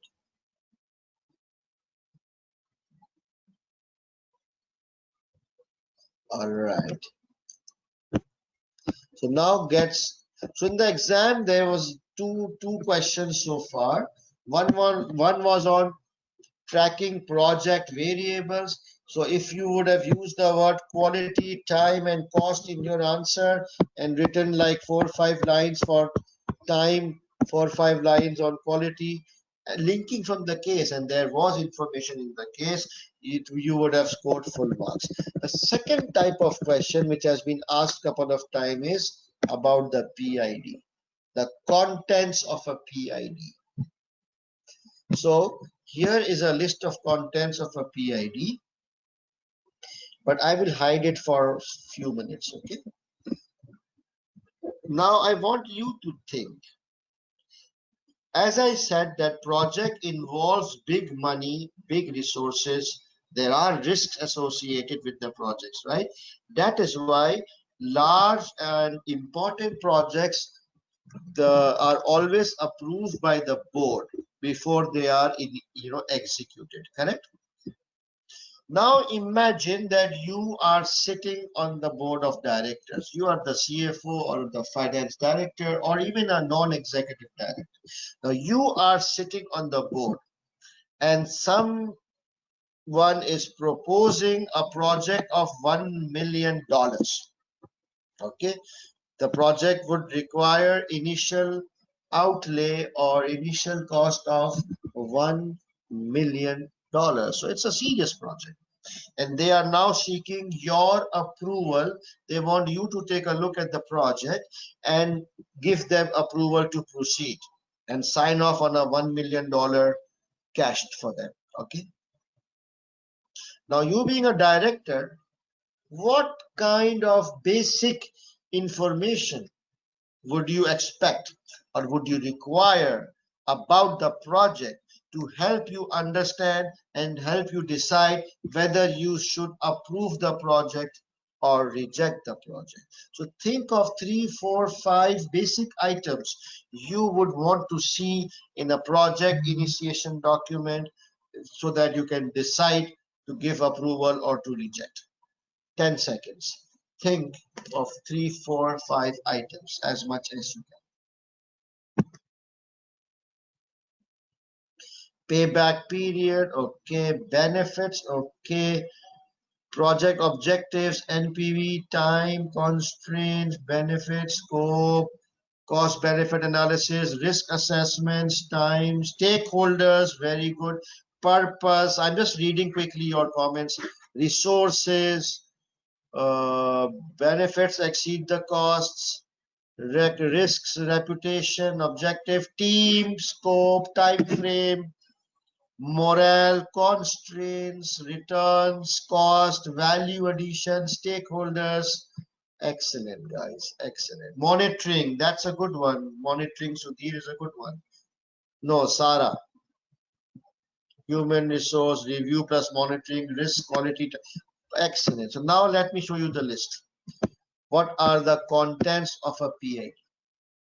First of all, I would expect to see a clear, defined scope and objective. What is the purpose of the project? Why we gonna do this project? How it's gonna benefit us as a company. After that, I want to see a crisp cost benefit analysis. I want to see the the total costs involved.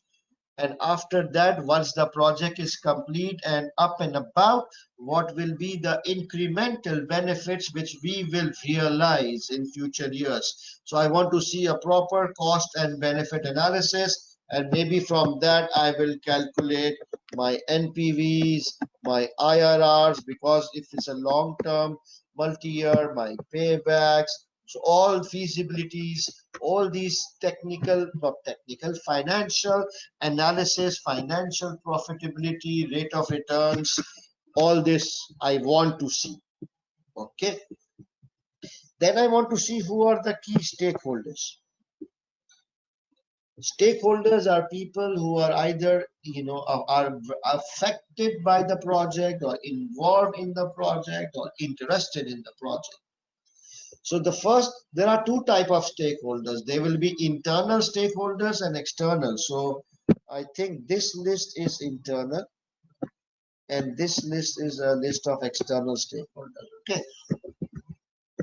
So first of all, who is a project sponsor? The project sponsor has to be clearly defined in the project initiation document. Who is the project sponsor? So sponsor means who is the person who is responsible or answerable. So generally students, they think that the sponsor would be the the company itself because it is financing or sponsoring the project. That's true, but that's very high level, right? Who in the company? So normally one of the executive director becomes the sponsor. Now it all depends on the type of the project. So if it's a finance related project, whom do you think will be responsible? So if it's a finance related project, then finance director or the CFO would be the most appropriate person because he will be the person who leads the finance department. And because it is a finance related project, who other than the finance director is the best? Oh no, not Hassan Rosani, finance director. Thank you, Kamran, good one. All right. So if it's a marketing project, like it's a website project for marketing and revenues, then maybe the marketing director or the sales director will become the sponsor. So he is a person who is ultimately responsible and answerable to the board. So this is the person who is actually proposing the project to the board. So the question is, someone asked before, who prepares the project initiation document? So it is being prepared by the person who is proposing the project, who is owning the project, who will be answerable or interested in the project. It is being prepared by the sponsor. The project is the baby of the sponsor. Okay. So it's very important that the sponsor should be identified at the outset. Then the second most important person is a project manager. That who will be the project manager of this project. Normally we want a full-time project manager. A part-time project manager, it doesn't work. Then third aspect which should be covered is project team. Okay, so sponsor, project manager, project team. Again, project team, it's important that it should be a full-time team. And then users or concerned department. Normally, you know, which department will be using, who is the main beneficiary of, in case of a software, if it's a marketing software, then if it's a inventory software, then inventory department will be the user. Okay, so these are mostly internal stakeholders, the sponsor, the manager, the team. Now there could be, you know, certain projects might affect your customers, like an online project, online sales project, a website, or transaction, online revenue, or online ordering systems. They affect customers. So customer will be your key stakeholders. Sometimes a project can affect your suppliers. For example, you are doing a just-in-time, or you are integrating your system with your suppliers. Sometimes the project can affect the government. Okay, for example, VAT or taxes or e-filing or e-reporting. I don't know. Sometimes the project can affect society, like if you're building a road or a factory, it can affect society. So main thing is that all the key stakeholders, whether internal and external, they should be appropriately identified in the project initiation document. After that, we will talk I would like to know the duration or timelines of the project. What's the deadline? How long will the project run? I would like to know any major risks associated with the project. So whenever we talk about risks, just keep in mind the three legs: quality, the risk that the requirements or quality might not be met, the risk that the project might overrun its timeline, and the risk that the project might overrun the costs. Okay, and after risk we talk about any major constraints. Just keep in mind, you can talk about human resource or expertise, financial resource, technical resource. And lastly, project governance and monitoring procedures, that how the project will be governed, who will govern the project, will the full board of directors will be governing the project progress, or does is there a small committee or group to which the board has delegated the monitoring and governance aspects? What will be the frequency of the progress reports, monthly, quarterly? So all these comes under project governance and monitoring procedures. So can you count for me how many items? Scope, cost, stakeholders, duration, risk, constraints, projects. 7 items, okay? But in this, so do I have any questions on what about assumptions? Yes, sometimes there are key assumptions. So you can also insert key assumptions in a PID. Should a PID in that order? Generally, yes, but not hard and fast. That's a logical order, right? You start with objectives, then you look at costs, benefits, stakeholders, risk, constraints. Business case is, I will cover business case tomorrow in the format. Main document is PID, okay? Project outputs may be one of the contents. Yes, you can. I mean, you can add whatever contents you want, okay? There is no hard and fast format of a PID. It depends from company to company. It depends from nature to nature of the projects. I'm just trying to give you a very basic PID from exam point of view. Okay, I don't want you to add a lot of extra stuff because you guys are not doing a PhD in project management. You're just gonna give SBL exam. So my format is just the bare basics from an exam point of view. A business case is something different. A business case justifies the project. It kind of analyzes the current situation or problem. Then it talks about the possible options, and then it evaluates the pros and cons of the options. Okay, that is another document, but it is related.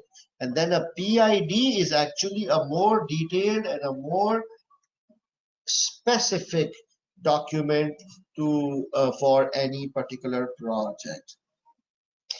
Right, so let's do a question on PID. Wait a second.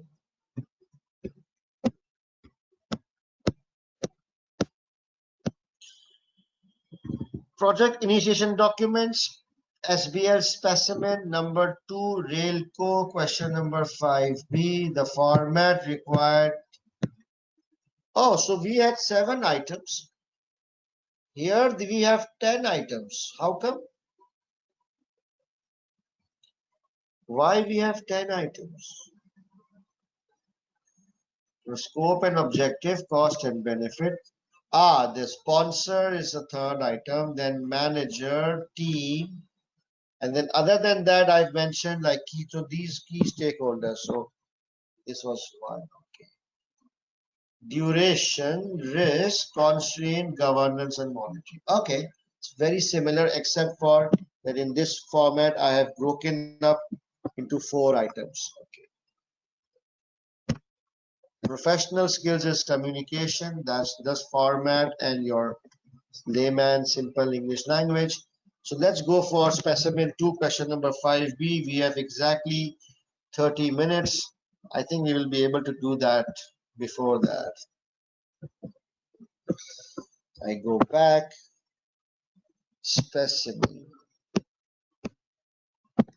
Which one is this? Specimen 1? No.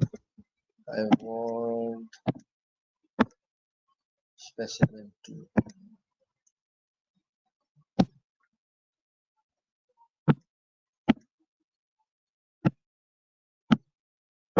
Refresh.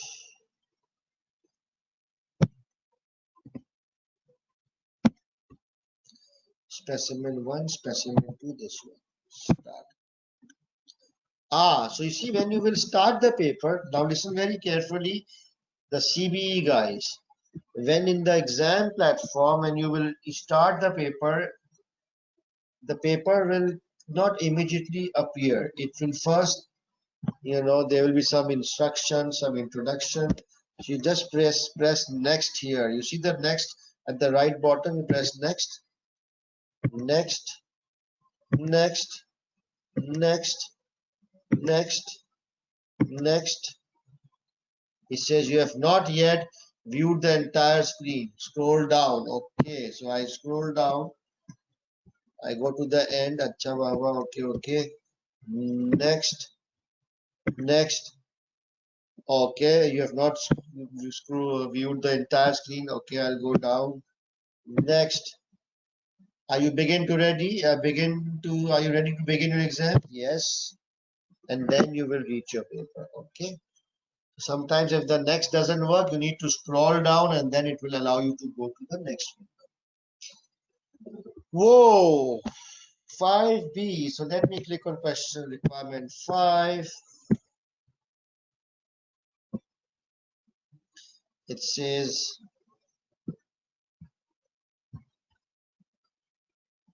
produce a project initiation document which could be used by Railco to assist in planning the implementation of an online ticket system.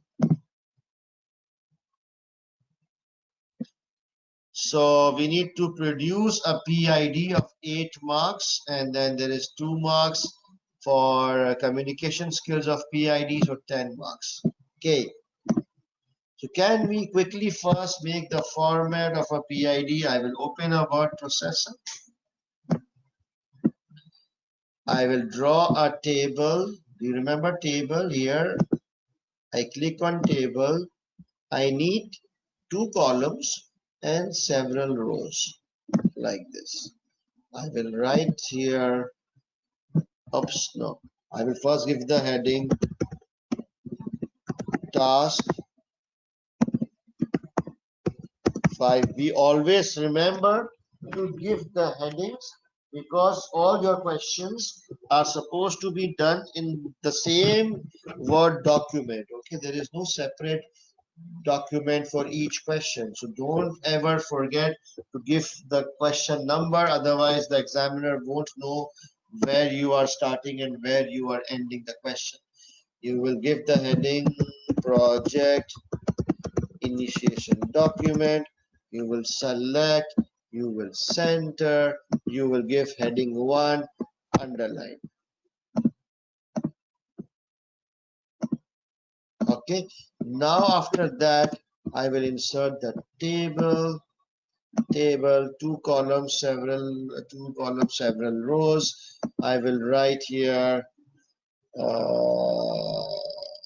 no, I will just write here scope / objective. What else? Cost and benefit. Sponsor. Project manager. Project team.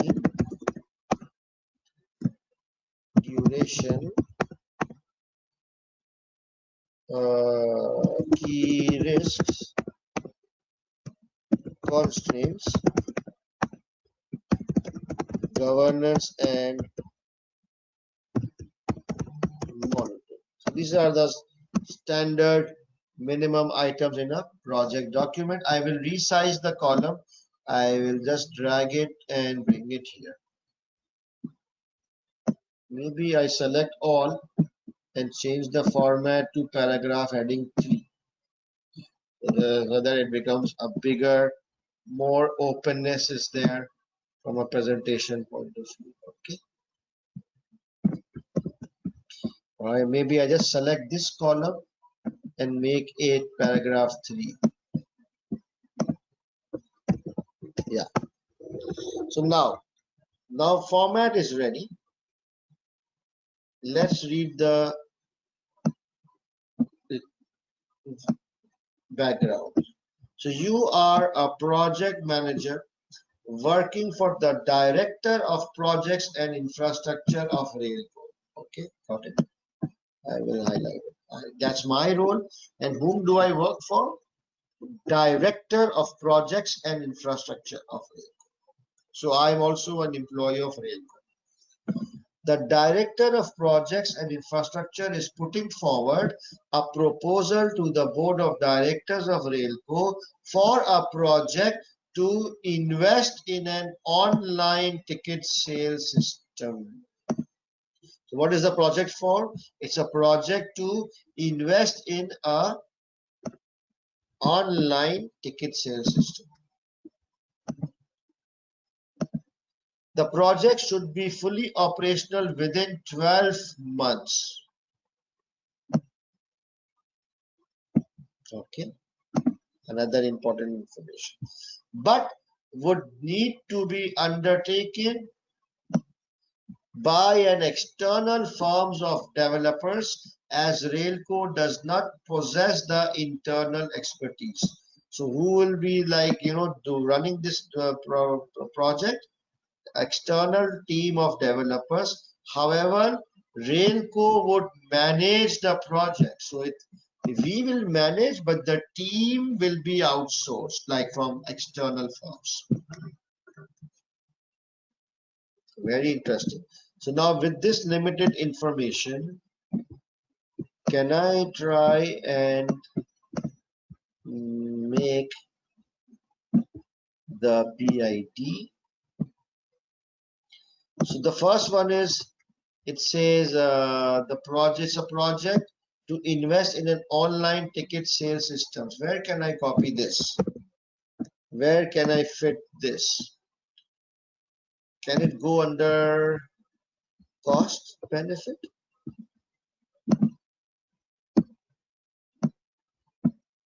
Objective, yes, that's the high level objective. What is the project about? It's a project, A capital, to invest in an online ticket sales system. No fancy stories, full stop. Now we need to talk about costs and benefits. So they haven't mentioned the costs and benefits. I don't have any numbers here. Okay. In fact, I think we haven't done this question in detail. Okay. So what will be, so if you don't have any information, can you just give a general idea of what could be the costs associated with online ticket sales system if you want to implement online? So just as a background, it is a rail company of that country, and currently they have physical ticket booths at the stations. They don't have, because passengers cannot book an online ticket at all. Okay, because of that, there is a lot of fraud happening, because the passengers who are in a hurry, they don't want to stand in queues or in lines to buy the physical ticket.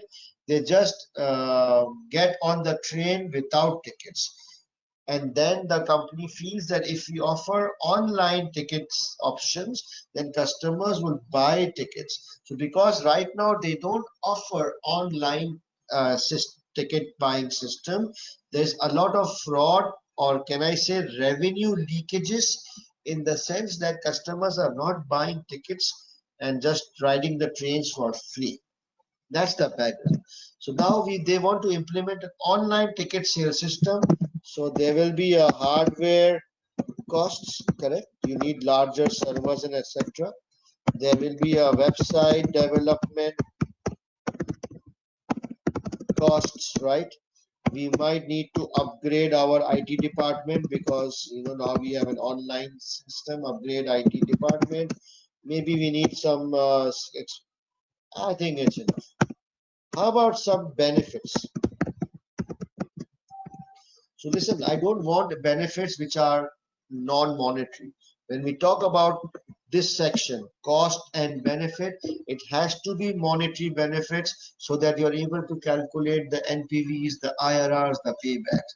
So benefit would be incremental revenues. Okay, because in the case it says that because of lack of online they are losing revenues. Khalas. I can underline just to make it look more attractive. Now, who should be the sponsor of this project? I had mentioned during my lecture that the sponsor is a senior person, mainly the director level person. So do you see any director mentioned in the exhibit?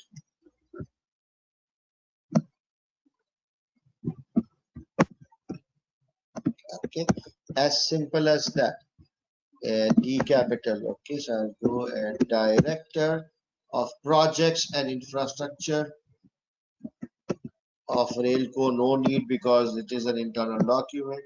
So that should be the sponsor. Now, who's the manager? You are the project manager. So what will you write here? What's your name? You will write you, okay? Or you will write me. I don't know what you will write. Interesting.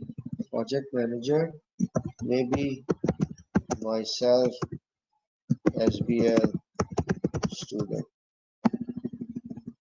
I don't know.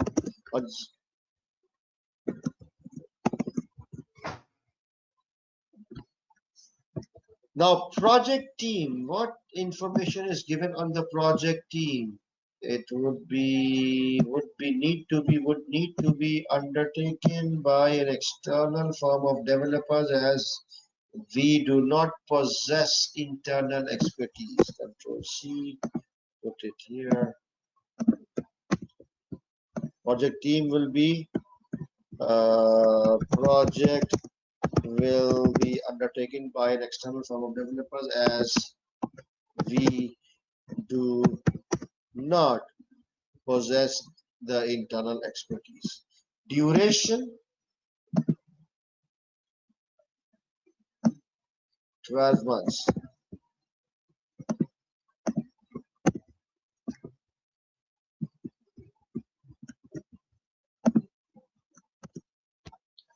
Key risks.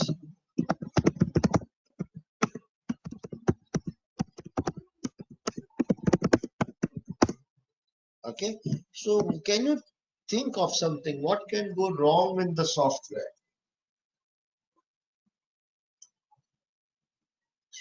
Maybe security, maybe it's not user friendly. The software, just write anything. Software may not be able to fulfill all customer requirements. I don't know. That's a possibility. Timeline. The project may overrun how many months? What's the duration? 12 months. The project may overrun 12 months. What's the cost risk? The project may exceed the cost budget approved by the board. That's it. Constraints. We need to talk about human resource or expertise, financial resources. If you can't, write anything, just leave the heading here and move on. No problem. Why? Because the examiner has not provided relevant information. So I just demonstrated to him that I know constraints, and under constraints I would have covered human resource or expertise or financial resources constraints, but because the information is not there, I'm not putting anything. Governance and monitoring. It's a 1-year project, right? The Railco Board of Directors should monitor the project on a monthly basis, because if it's a short project, right? So if you suggest quarterly monitoring, it's too less. So since it's a 12 months project, I would suggest it can be monitored on a monthly basis or bi-monthly. Bi-monthly means once in 2 months. Okay, so that's it. Let me show you how it looks. Wow, good job, Hassan. Excellent.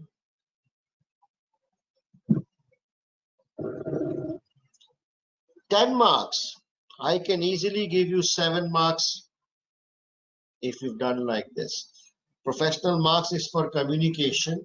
So communication means the nice format, a professional format. So I can bet this is a very nicely driven format.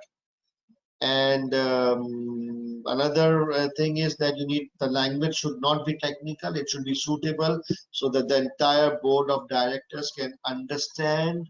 So I've deliberately used a very simple language. So I think I can score 7 out of 10 on this. Any questions?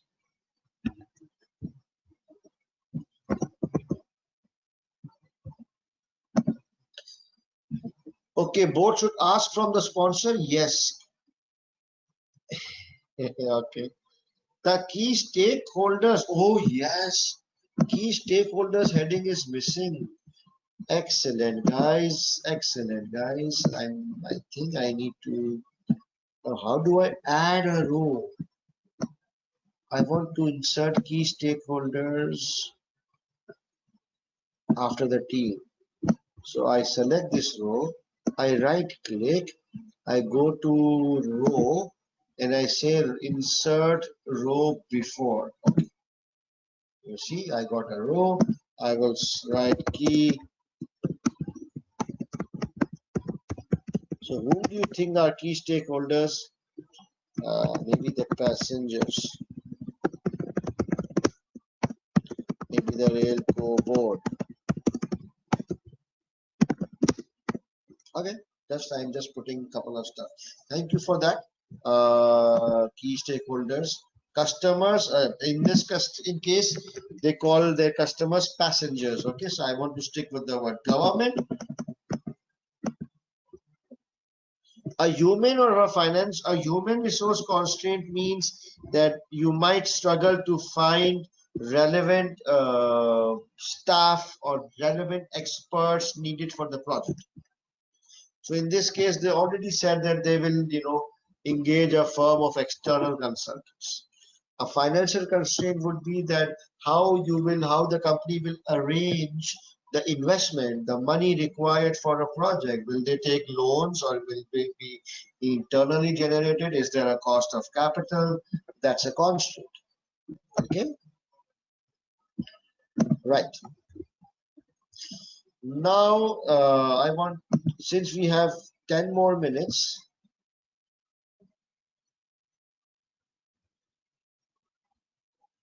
let's do one quick question on, this is a specimen paper.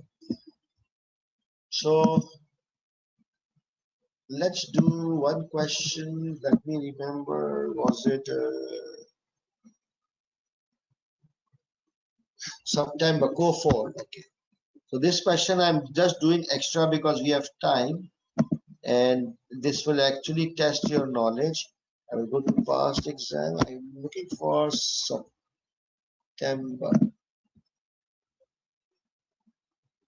This one. So in this question, they already gave you a PID in one of the exhibit. Let me zoom this. So in September 2018, they gave you a PID. And they said that this PID was prepared by a junior staff And since now you have joined and now you are the project manager, so you are now reviewing the contents of this PID, and you need to identify, critically evaluate. Critically evaluate means you need to find out the negative things. So they said that try and please let us know what things are missing from this PID. So take 1 minute, recall the 7 items or 10 items or 11 items, whatever we discussed, and see what items or elements are missing from this PID. So this PID was prepared by a junior staff. So you are the project manager and you are reviewing the PID prepared by your staff, and you're supposed to identify gaps and weaknesses. 1 minute, and let me know at least 3 missing items from the checklist.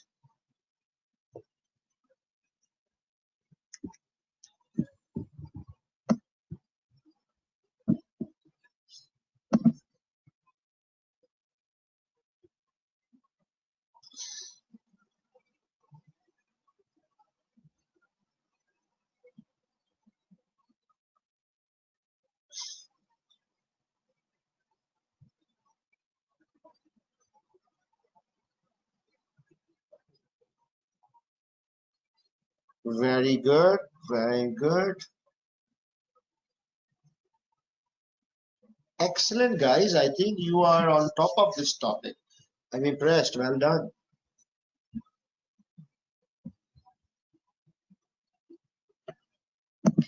Okay, so first of all, I want to see objective or scope.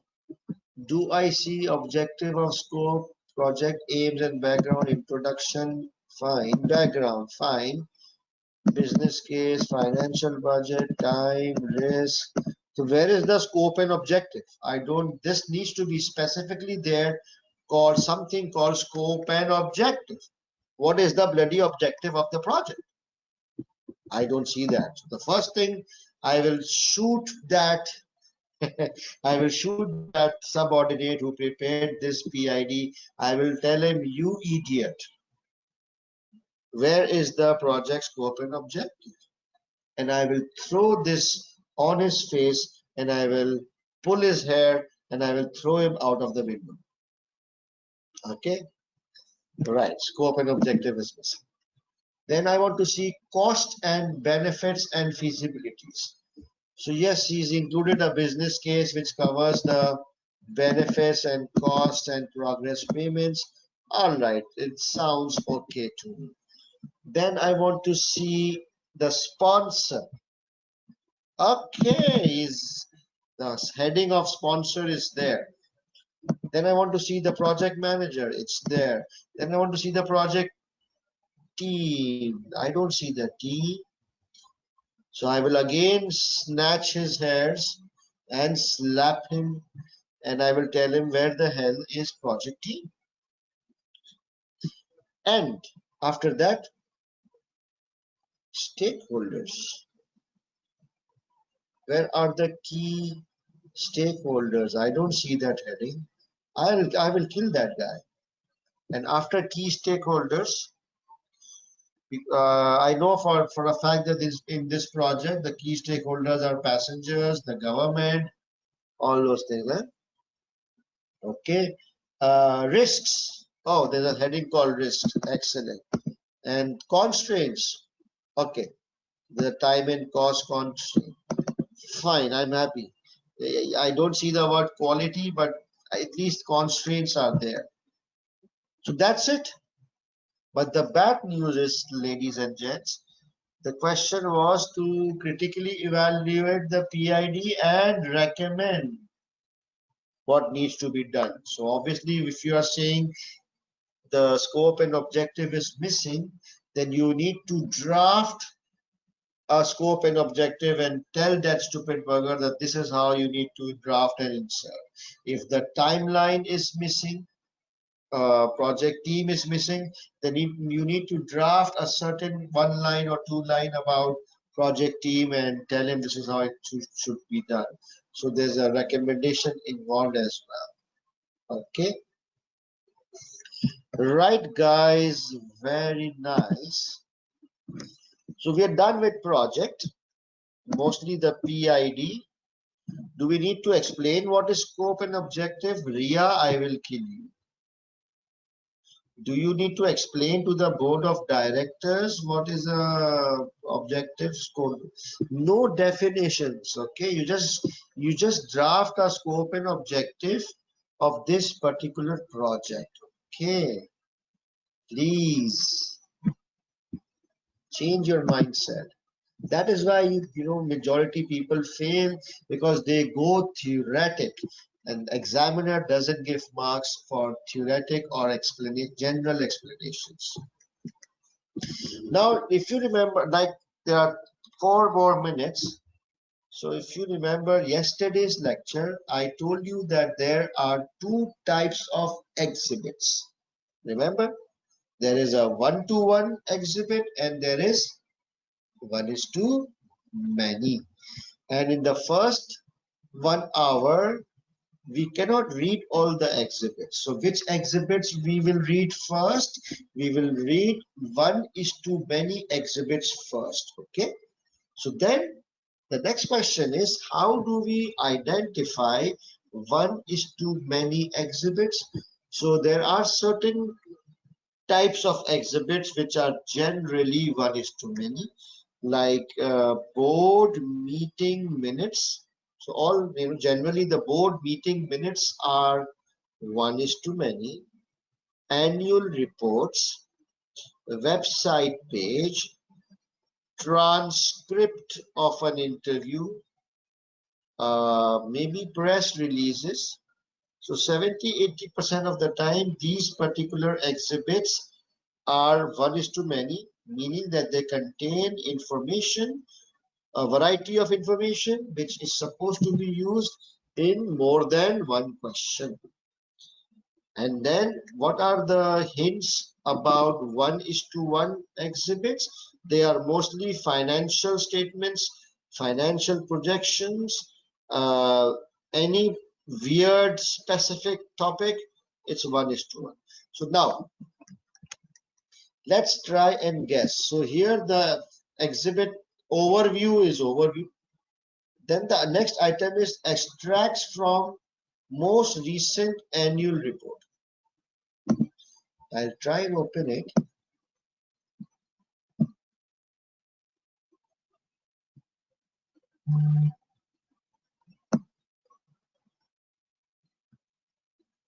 Okay, so this is a chief executive statement.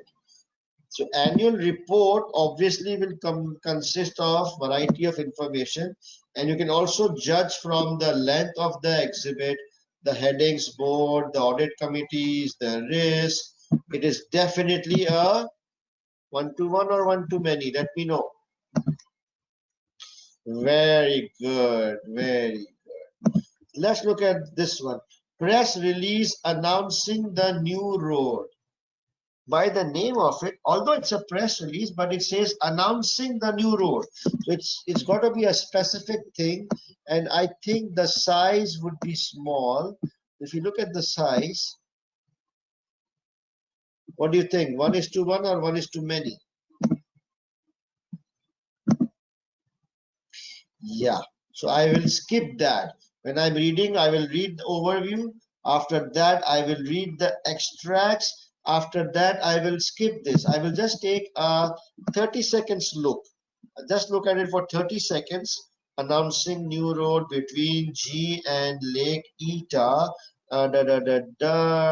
Okay, we have identified a preferred partner, low price, end. Okay, khalas. So I will skip it. Now look at this: forecast revenue and cost for new road. So financial projections, forecast, this and that generally is what? 1:many, right? 1:many, forecast revenue? No? Say yes or no. 1:many? Yeah. Let's have a look at it. So it is just a very specific, specialized financial thing, right? So I will just pick this up. I will skip this for the time. No, not. I will just take a quick look for 30 seconds. I don't want to go blind by not looking. 30 seconds, progress payments. It tells me about progress payments. Then there is a heading called, I'll just take a look at the headings. Projected costs, years total, the cost is there. Oh, wow, that's it. Okay, I'll skip it. 121. Outline contents of a PID. So, again, it sounds very specific that it is telling me the contents of a PID.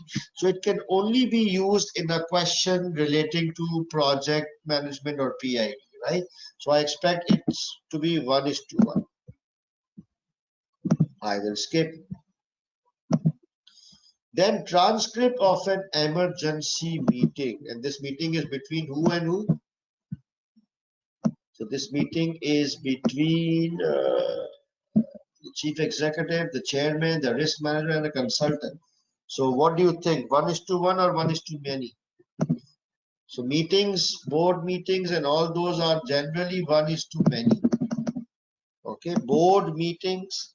So there is not the board here, but at least the chairman is there, the chief executive there, like 4 people are there. It's an emergency meeting. And look at the size. So generally 1:many are lengthy exhibits. Okay, so I would read this one because I know it's a 1:many. And then report interview with Burton Vader.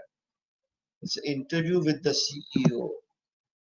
But looking at the size, I would imagine it's 1:1. Big data. Okay, that's a 1:1. So in this case, I can see that annual report. This one is 1:many.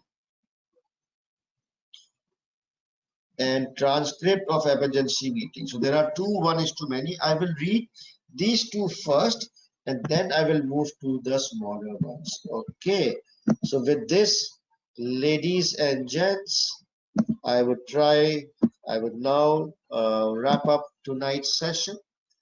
And please remember, tomorrow is the last day, and I would be disclosing and discussing a lot of important stuff for tomorrow, including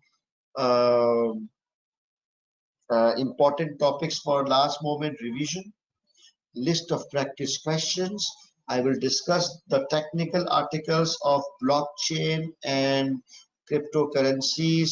I will then recap all the formats, recap all the professional marks, and then I will I will give more time to your questions. So please do not miss tomorrow. And till then, take care and good night.